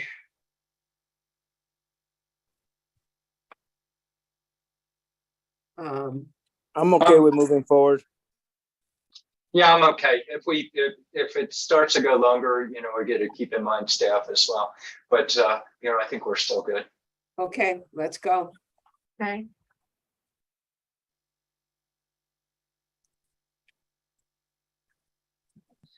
All right, thank you, Chair, members of the board. Sorry, I'm having connection issues upstairs, so I crashed Steve's office. So on the next slide, So we're talking about the county or the flood control district obligation of potentially 40 million that Lucinda brought up in the prior screen. And of course, there's always timing issues with that, with doing the projects, getting the reimbursements, but we're really looking at that terminal 40 million contribution, keeping in mind that with the recent tax rate change to the flood control district, annual revenues are about 9 million, much of which is committed to routine district operations, other capital in other areas. I believe Jeremy will bring up the 10-year plan later on to show that. But so we're looking at how do we pay for the 40 million contribution. So the first option that we looked at, and we've been working with Steeple on the options as well, but is strictly a flood control district debt. So statute does give the authority for the flood control district to issue debt, and it would be secured with the existing property tax revenues of the district. But to do that, in statute, it does require a vote in a general election, so a November election vote, and the limit is 5% of taxable property, so approximately 112 million. So it's not an issue from a capacity perspective, but it would require a vote of approval from the entire district. That we also included the statutory reference there for more information on that. That's option one. The second option we explored, if you go to the next slide, thank you, is a general fund pledge revenue obligation. You all are very familiar with this since we just wrapped one up for our Arizona State Retirement System debt refund or debt funding. And so it's a little bit different. This is where we as the county and the County Board of Supervisors would actually obligate general fund revenue or pledge general fund revenue to pay off a debt obligation. So we would issue debt by pledging the general fund revenues as the secured funding source. It requires a public hearing to do that, and we are limited somewhat because of our existing debt structure already. We've already pledged some of those already pledged those revenues really to both our public safety retirement system debt and our Arizona State Retirement System debt. So we still have capacity. It's about 225 million to further pledge those same revenues. But then it comes to payment because of course the general fund could pledge the revenues, but payment would still need to come from the flood control district. So it would require the county to enter into an IGA with the flood control district to formalize the repayment structure and what that looks like. If we go to the next slide, within those two options, either one, really either option, whether it's a flood control district debt or a general obligation debt, we have some further options. So our more recent, what we did for our retirement system was not tax exempt because it didn't qualify. But we do have an option in this case for capital improvements to do tax exempt debt. There are some stricter rules with that because this is really tax exempt for the investors. So these are IRS rules that need to be followed. It requires a reasonable expectation that we would expend the funds within 3 years. If we were to issue this debt, that we'd be able to spend the money. You can't just issue tax exempt debt and then hold on to it as an organization. So reasonable expectation that we would spend it in 3 years. It does, then the benefit of it is a lower cost of borrowing. So depending on the current interest rate at the time, it knocks about 20 to 30% off that interest rate compared to the interest rate we obtained recently when we were doing our other financing. So it's a little cheaper for the county or for the flood control district to borrow using tax exempt debt.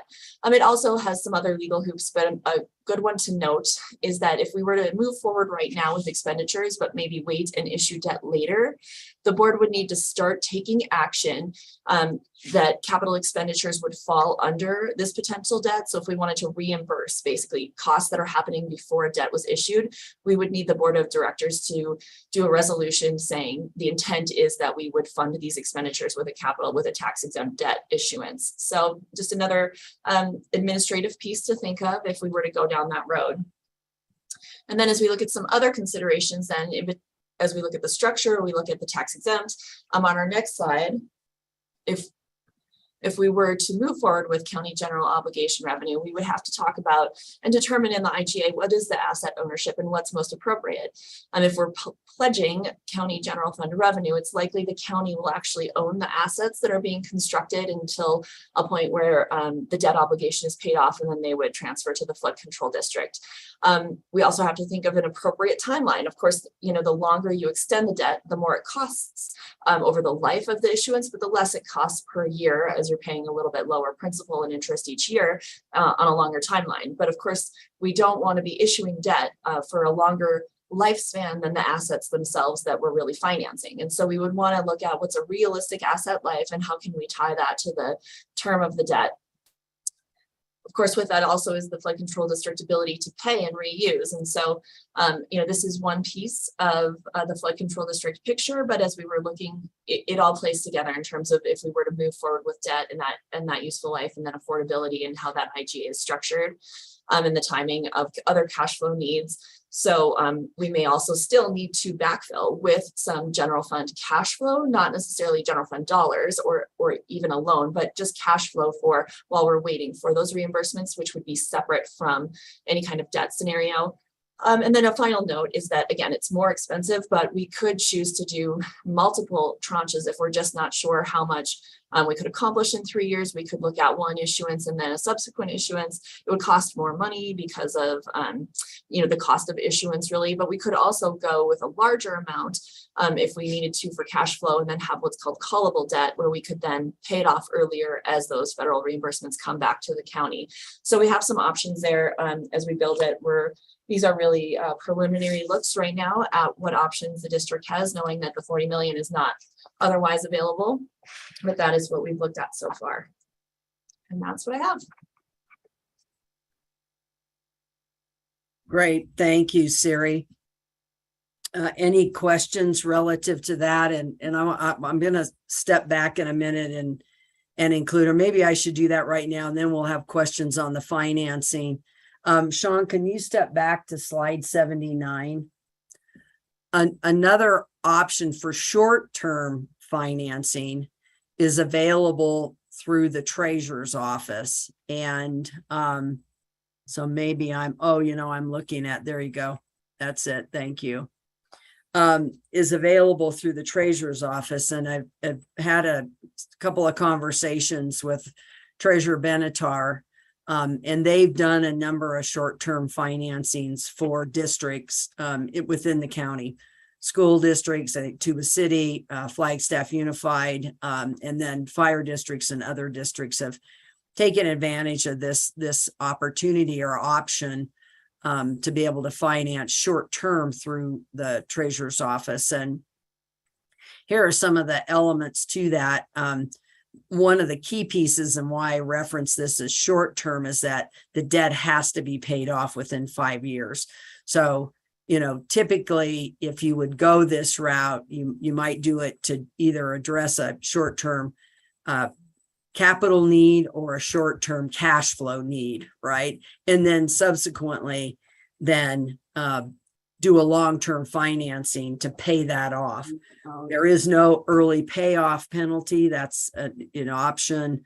There's no cap on the amount that can be financed. Not that you would want to do a large amount of this because that rate is that 4.11 rate currently is higher than what the long-term rate it would be based on serious communication with Stiefel. So, but if you wanted to invest some short-term, like again, start some projects, this would be a way to potentially address that cash flow issue.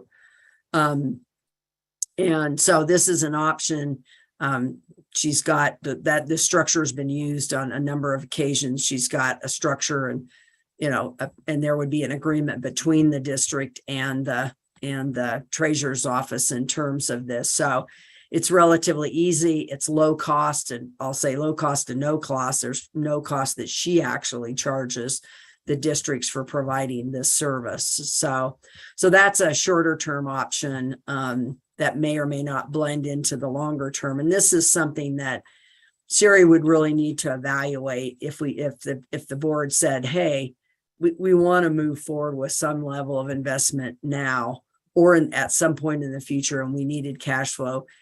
Siri would do the analysis to determine would we need to borrow or not, because obviously there's a cost to that, right? And then would we assume that borrowing into long-term debt or not? So that's going to take some more analysis to make that decision. So, all right, Sean, go ahead and move back to the recommendations, but I'll stop there. Is there any questions relative to the financing piece of this. And, at this stage, we don't, we've started looking a lot at specific numbers. But you'll see some of the numbers that we've played when Jeremy gets to the 10-year plan. So. Members of the board, obviously, Lucinda, this is very in-depth. Quite frankly, it's overwhelming. Yeah, it's a lot. It's going to be, I appreciate, again, the tremendous effort this must have taken for you and your staff to be able to get this and bring this forward. But it certainly is. I appreciate the information. Any other questions or concerns by members of the board before we go forward with the recommendations?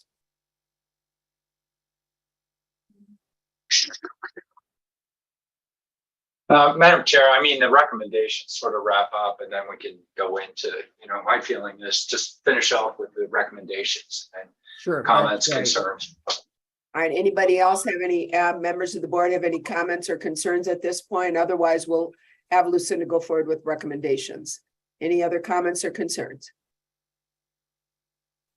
All right, Lucinda, go forward with recommendations, please. Right, and then we will go back to Jeremy to show the 10-year plan, because you need to see how this is playing out currently, because that's going to be the really clear message. We need federal Madam funds. Chair,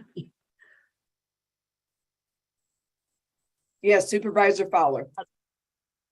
yes, I'm on the phone now, and I'm not able to see the handouts. So I'm gonna have to go over it with Lucinda and team at some point. I'm not. I have a lot of questions on this before I even move forward with it. So just want to let you know. Thank you. Thank you, Supervisor Fowler. And I think that you probably speak for all of us on the board in terms of we have a lot we need to consider before we go forward with anything on this. And I assume we'll have probably a follow-up to this meeting here in the not too distant future. So thank you for that. Madam Chair, Yes. I just want to be very clear that we are not No posted for decisions. action. This is not action today. So please don't assume that we're on a decision today. Yeah. We've laid the groundwork out in terms of the work plan and the financing options. But again, this is the information for your consideration. We will be meeting with each of you individually to go over, to get more questions answered. But again, this is not posted for action, nor was it designed for that. So thank you. And thank you, County Yeah, Manager. thank you, Steve. And I appreciate that. And I also think that it's going to be important to have another board meeting so that after you've met with this individual, we as a board can also go to discuss this as a full board as well. So, but thank you very much for that clarification. And Lucinda, please proceed. Certainly, and thank you, Steve. I should have pointed that out right up front, that there are no decisions. But I did go ahead to the next slide here in terms of recommendations. And this again is a moving target here. We are looking at submitting, as I mentioned before, an application. I have submitted the letter of intent, and we're moving through the process for an application, a 10 RCS for EWPP funding for government tank. And then likely one for the paintbrush corridors, as well as for some additional individual lot mitigation. So, and those would come forward independently as we move forward to the board. And then one of the things again that we still have to consider, but is there a desire? And again, this would come back to the board. Is there a desire to try to jumpstart some projects? Again, that landscape has changed pretty dramatically just in the last week or last 5 days, and whether or not that's possible given the dynamics that we're now seeing with the funding landscape. But looking at potentially utilizing the treasurer option for some short-term funding to jumpstart some of the projects this fall, winter. And then, of course, continuing to evaluate the long-term financing options and costs and so forth. But I think a key thing to understand is that until we secure the federal funding, we can't move forward with financing. In my judgment, that's my recommendation to the board of directors, is that until we know we have the funding to secure those reimbursements and contribute toward any cost of debt that we have, we can't move forward. I would not recommend that to the board. Certainly it's the board decision, but I would not recommend that. So again, the focus has to be on securing that federal and state funding. So with that, I'm going to have Jeremy bring up the 10-year plan. And I think, Jeremy, we're not going to want to take a lot of time. We can look at this individually with them. But I think if you can kind of scroll to the bottom and say, if you can, we basically took a 10-year plan and we said, okay, what happens if we implement all the projects we just identified, if we continue to invest in forest restoration, as was decided by the board during last budget cycle for the next 5 years, that 33 million to forest restoration, which I still believe is critical. Otherwise, we're just going to do this over and over again. And if it hits Flagstaff, we're talking billions, not 140 million. We're talking billions. And so, magnify the impact dramatically, right? And so getting those west side of the peaks thinned and dealing with that, if we've got to get the city's attention, we got to get the Forest Service attention, we've got to get those projects moving forward. This all just highlights that as an importance, even more so than anything else we've talked about to date. If people aren't getting the message now that this equation isn't working, we can go spend 33 million and change the dynamic versus spending 140 and in the city billions. Okay, folks, that's, let's get really clear here where we need to be putting our money. So anyway, it's got an outline here. You can look at it on your own. When we meet individually, we'll walk through it. But basically, we captured above the blue line here is basically the basic operating parameters of the flood control district, including the forest restoration investments, which were the vast majority of the investments that we were going to be making over the next 5 to 10 years in that 10-year plan. Because that we know we have to get ahead of this issue. Obviously, if that isn't clear now, it never will be. But what this plan does recognize is that because of the magnitude of this disaster, that within that 8-year window, this projects that to be able to even get to the bottom line we're getting to now, which is not a balanced budget, that we would have to sacrifice the investments that were going to be made in flood control, traditional capital projects, as well as jurisdictional projects. That funding, which was somewhere between anywhere from 500,000 per year up to, I think, 3 million a year, 3 to 4 or 5 million a year, that money has to be now invested in these projects. So we made some assumptions here, which the board may or may not agree with as we go forward, but important to understand the assumptions here. So if you look at the bottom line where we were kind of pre the disaster, and you can see that we were in very good financial condition there. You can see we're in very good financial condition. Now you scroll down and you see below the blue line, which is where you now start adding in both the museum costs and then now particularly the Schultz pipeline costs. And you're going to see that there's, this is all the investments, how we laid them out by fiscal year. And then assuming at the bottom here or toward the bottom here, it has loan paybacks, 240 months at 3.91, which is going to go up probably this week. And then, a general fund, that's the paying back of the 5 million that was borrowed from the general fund at 250,000 a year. And this is, again, not drilled down to the penny. This is Siri kind of putting some numbers to the 40 million borrow. What would that look like on an annual payment over 20 years? So, And if you look at that, you know, how that would play out, and you look down at the bottom here. So you see the total flood control district down at the bottom, you know, we're looking at a deficit anywhere from 2.5 million upwards in any given year, 2.5 to 4 to 5 million, over $5 million deficit, up to about 6 million in any given year. Again, with those assumptions, and there are a bunch of assumptions down here at the lower corner. Be sure you take a look at those. That assumes aggressive ability to get 100% funding by the Forest Service. You know, that a fairly aggressive reimbursement process that we laid out in the investment reimbursement plan. And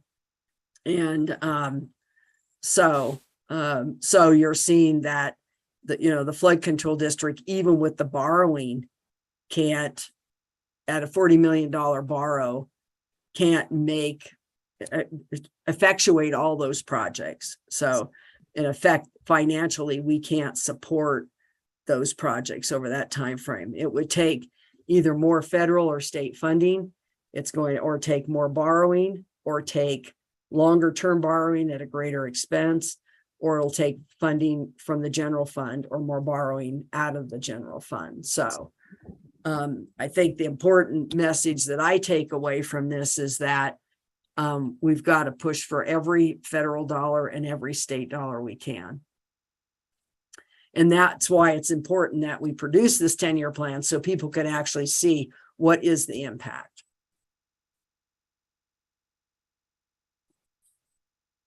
So with that, I think we can move to questions. Jeremy, is there anything in that I missed? I tried to summarize that really quickly. No, that was great. Thank you.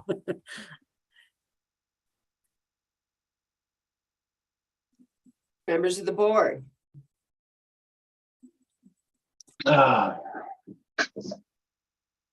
Madam Chair. Supervisor Ryan. Thank you, Madam Chair. And, this is, we need to, again, remind ourselves, this is our first look at this right now. And pieces that come to mind as I'm looking at it, I need more time, obviously, and I think all of us do, associated with this. Caution, there's a lot of money and a commitment for multiple years. And then looking at the capability of payback, but the implications associated with that. And it really is digging into assumptions.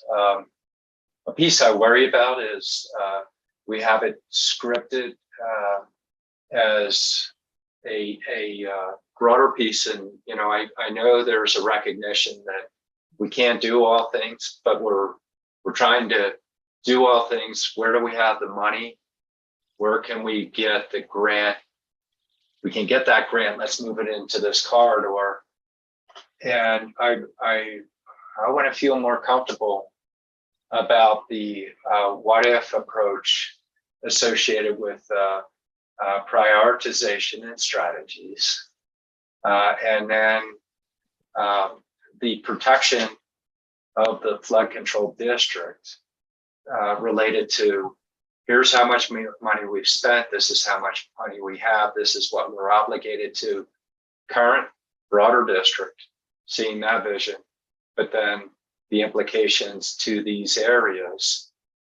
There is the other piece of the flood control district of, it's much broader. I think as you had noted, Chair, as well as I think Lucinda, you've mentioned it, we could have other, you haven't passed presentations, if not today, we could have other emergencies. You look at what we just got hit by in a single year.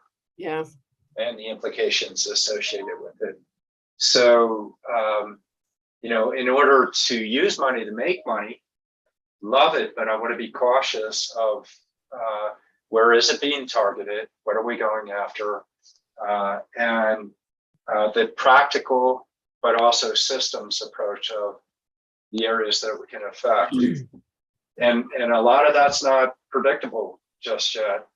And so we do need more behind this, a better understanding of how it's prioritized, what we might be able to do short term as we do matches to use money to make money, but approaching it in a very conservative, cautious, before we leap into any consideration of financing. We need more time to work on this. And I have additional questions, but we need a better understanding of how that can be delineated, and seeing that overall recognition of cause and effect and how it occurs with that. They're my quick observations at this moment, Madam Chair. Thank you, Supervisor Ryan. Other supervisors, comments or questions?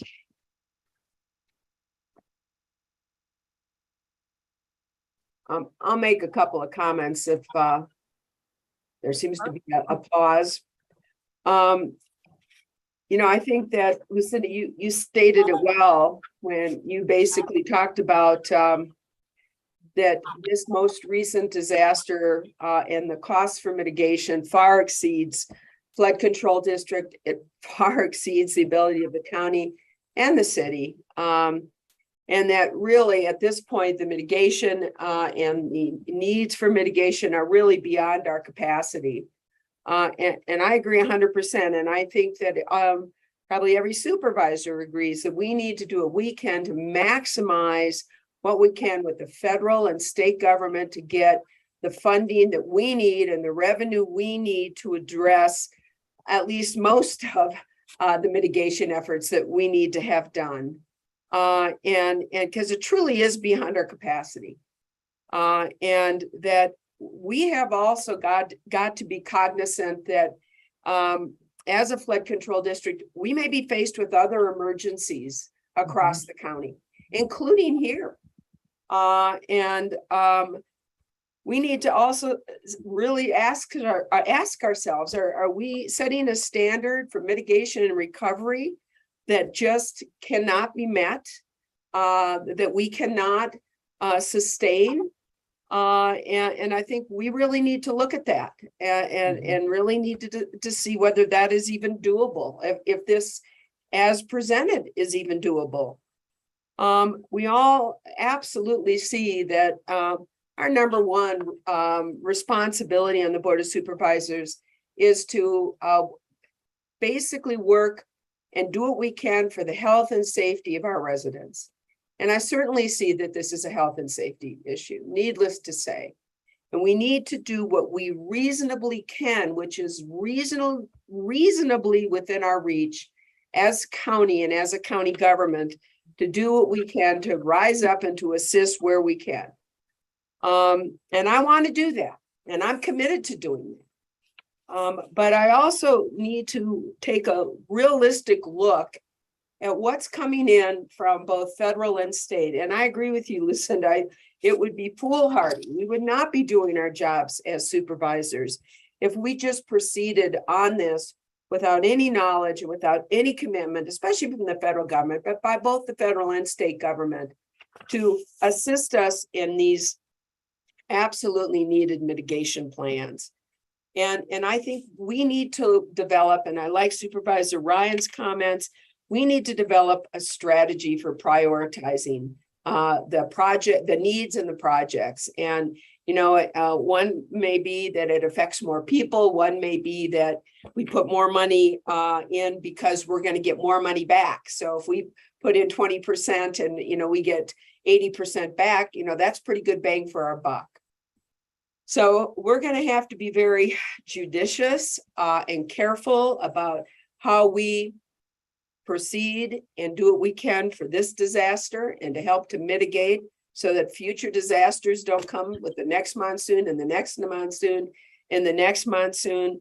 But I think we have to be realistic about what we can achieve, what we can afford to achieve as our in county government. What's possible, what's doable, what's reasonable. And we can't let the tail wag the dog, if you will, because there's other needs and concerns that need to be addressed here in our county. And that we have a responsibility to address here in our county. So I want to commend all of you who put this presentation together. I mean, I can't imagine the amount of time it must have taken from you, Lucinda, and your team, and our partners, our administrative staff, Siri. It's very sobering. And it's going to take some time to really go through this and digest it. And I look forward to individual discussions. And I also look forward to some vigorous discussions with my board members as we move forward and having to make some of these hard decisions. So thank you, and Lucinda and others who were involved in this, Siri, our management, just as I said, it's a lot to think about, lot to think over, and we will be making some important decisions for our community. So thank you. Other comments, members of the board? I'd like to make a comment, Yes, Madam Chair. yes, Supervisor Begay. Yes, oh my gosh, this is so overwhelming, a lot of information, and I know this is what it is, and it's been presented to us in that way. And I just want to thank all the presenters that came forth today and all the staff that have put the presentation together. And Bob and Anna, always wanted to like to hear from them as to what they do for us at the county, for the county. So I guess, for me, Matt, I totally agree with Matt, and also my colleague, Chair Patrice, regarding the comments that were made. I feel the same way, and in all the things that were like prioritization, and we have to be careful, and we have to make sure that we can be able to afford and not overwhelm ourselves with financing and stuff like that and things like that. So I just want to say I see the staff and the Lucinda as experience, and they have all this expertise and knowledge in order to get things in order, prioritize, and and to run with the construction and anything that has to do with getting this mitigation going. And so yes, it's going to take a few more meetings, I believe, in order to really digest all of this, and this is what we've been asking for, is a presentation, and I didn't think it was going to be very detailed and to the point, but I guess that's what we asked for. So there are other areas like the traps and the concrete rectangular things that are very very good, in doing the job, for what they're there for, those things, I think we kind of need to really look at those too. And so I just want to say a thank you, Lucinda, and you have our support, and also in running with these projects with your staff, and then others. And the other area that I think we really need to look at is the short-term financing, and then also the other finances that we're talking about. See what's doable and what's not doable, and we just have to be very, very careful. I think that's what I would like to say. But I enjoyed the presentation. I will go over the presentation on my own again, just to make sure that I really understand what it is. So yeah, thank you very much. Thank you, Supervisor Begay. Other comments from members of the board? Yeah, I'd like to say something. Yeah. Thank you for the presentation. I'm really pleased that we dedicated time this afternoon or this morning into the afternoon for this meeting to get the overall picture, because for some of us that have been to the different corridor meetings, and you get a sense of how the magnitude of this, but for folks that are only seeing their corridor or living in Flagstaff and only hearing blips on the news, this is the overall picture. And when you see it, it is overwhelming, and it is pretty amazing. And it really shows just how much our staff has been doing over this last couple months since tunnel fire moving on. And so I really want to appreciate the Flood Control District, Lucinda, and your team for all your hard work. Thank you. I know sometimes there's bumps in the road and we can't get the information we want when we want it, but we know that you're trying your best to get it to us and to get services out to our community as the best we can. And so, that's all we can ask. Again, people have to remember these are our floods types that we've never had before. These are the largest, emergency response situations that Coconino County has ever had. And so, it does change the calculus. It does make it much more daunting. But as we've learned from Schultz, if there's a will, there's a way. And there's plenty of people on the team, both elected officials and staff and community members that are all on board as part of the team. We've said it over and over again that's been the beautiful thing that's come out of this, is just the community support for each other. And so, with that said, I just onward, stay strong, keep going, and we ride this out together and we'll make it happen. So thank you.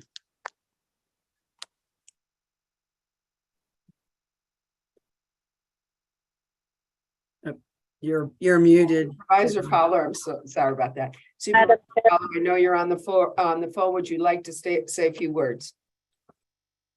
Yes, thank you, Madam Chair. And I just want to thank all the presenters. I know that how difficult and challenging these projects are, and just trying to address the impact by almost all of our departments. I just want to extend my appreciation to everyone, and then the communities for being patient. And yeah, there's a lot of frustration at the same time, but as a county, we really need to look at our own budget internally and making sure that we make the right decisions. We want to do all things for all people and make sure everyone is safe. We want to make sure that that generations will continue to live here and feel secure, and make sure that their property values go up and be able to live here. However, that's something that maybe we have to evaluate how we can accomplish that. And I just keep going back to a priority list, possibly through phases, and being able to address some of these projects that needs to be done, put them into phases to be able to address them and meet some of these demands. So that's how I'm looking at this right now, and I just want to make sure that we as a county, we can sustain ourselves and at the same time be able to get the projects done as quickly as we can, which means it's years, and we are just making assumptions right now, and that's pretty challenging to do. But I want to thank all the presenters. Thank you, Lucinda, to you and your team for being able to put everything together and present it to us, and all the community meetings that are happening. So we just have to be on the cautious side. So thank you so much. Thank you, Madam Chair. Thank you, Supervisor Fowler. Any other final comments or questions that board members may have? And yeah, I just look forward to more meetings. Yeah. Thank you. And any other comments in from our county manager or staff? And we'll have Lucinda wrap it up here at the end. But any other comments, county manager? Well, again, Madam Chair, members of the board, this was a good opportunity to provide all of the information that the team has been working on. And I think it does come to the point of how there's a lot of information to gather, and there's still more information and more discussions to have in terms of priorities. But again, at the same time, the staff's obligation to the board is to provide information to you that has been fully staffed. And so providing you all of the information, at least at this point in time, is important, so that you can make an informed decision. when those decisions are appropriate to make. And I think the important parts of that is that the big pieces that need to happen with regard to us proceeding forward is funding from the federal government through the various programs that Lucinda and staff have provided today. Also funding from the state with regard to funding highways and other improvements that are related to this project. And without those guarantees in place, we're not able to proceed, because when we look at the capacity of the county budget to support the efforts there, it's just not doable. But at the same time, we have, I think, some very competent staff, I think very good staff, and also through your advocacy efforts, I think we can certainly take an all hands on deck effort to see what we can leverage. But again, the decisions today were not intended to do that. We're just, here's all the pieces that as we know them today. We'll have proceed with individual meetings from each of you to get additional questions that you might have, and then bring that back together. We'll be having flood control district meetings on a monthly basis, and so we'll be meeting in the interim, but coming back sooner than later to proceed going forward. Thank you. And thank you, County Manager. And one comment I'd make on what you've just said, and we do look forward to some vigorous discussions moving forward.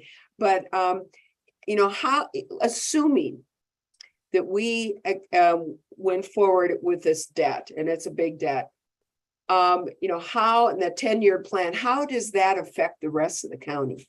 And I think that's something we're going to really need to hear from you, County Manager, whether that be new positions, whether it be raises, whether it be capital projects, whether it be, how does taking on this extremely sizable debt, if that's a direction in which we ultimately went, how is that affecting the other departments and other aspects of the county?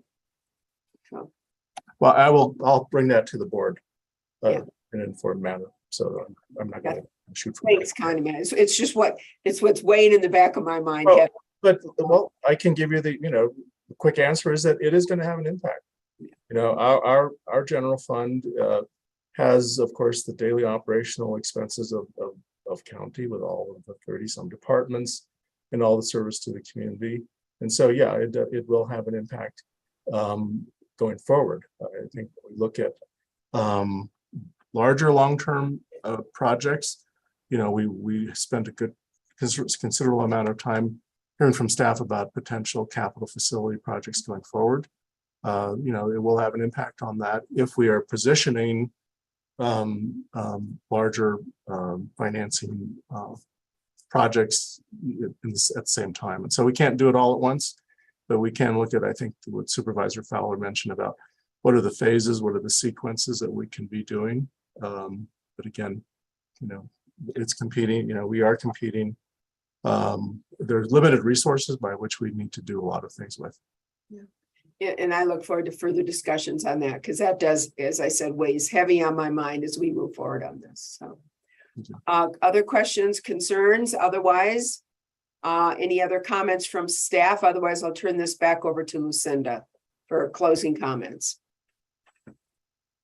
Well, thank you, Chair, and thank you for recognizing the efforts of the team. This was and is an amazing team and a completely team effort. There's no way I can generate or manage all of this effort on my own. And I'm very aware of everybody's contributing and working really hard and a lot of hours to put all this information together.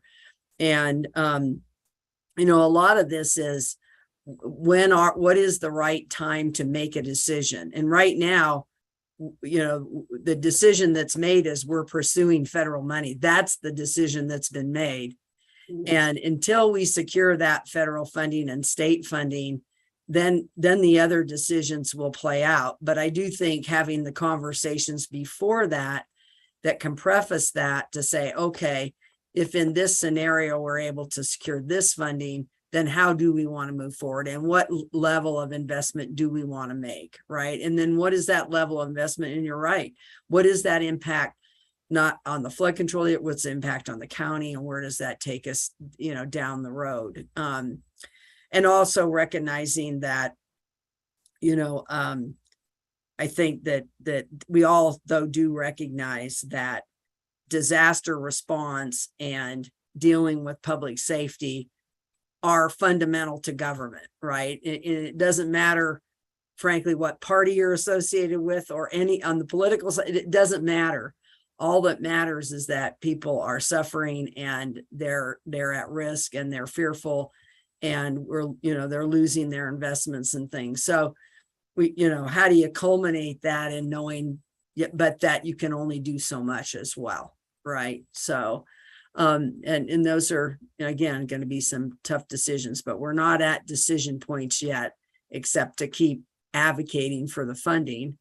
And we'll see how that plays out in what is also a very dynamic political situation, as Bob pointed out. So I really appreciate your support for the team and the efforts, and we'll get those individual meetings set up to walk through the information with you in more detail, and then also get a meeting set up for October to come back and kind of bring it forward. And then now as we go forward, we may want to pull out some chunks and look at specific chunks and have those discussions. So, but thank you. I really appreciate your attention. And, it took a long time today, and I apologize for going over time. It was obviously aggressive, but I think the kinds of discussions and comments and questions we had were important. So thank you. Obviously, we thought they were important too, and we were probably being overly optimistic in the very short period of time we set forth. So thank you and your team again for their involvement and educating and providing the information to us, and it's a lot to think about. So no question. County manager. Nope. Thank you. All right. Thank you. Very good. If there are no other comments by the board, I think double checking with my agenda, but I'm pretty sure it's a one agenda, just a long one agenda. And members of the board, we are ready to adjourn. So we stand adjourned. Madam Chair? Yes, I'm sorry, Valerie. Yes. Yeah, we need to resolve as a Board of Supervisors. Thank you. Yeah. I forgot. So Val beat me, but I'll so move, Madam Chair. all right, we are going, just so the public knows what in the world we're doing. I forgot we are sitting as the Flood Control District Board of Directors, and we need to resolve back as the Board of Supervisors. We have a motion to do so by Supervisor Ryan. Do I have a second? Second. Second by Supervisor Begay. All those in favor signify by saying aye. Aye. It is unanimous. And now, as a member of the Board of Supervisors, I'd like to adjourn this special session, and thank you all for being here today. Appreciate it. Thank you, everybody.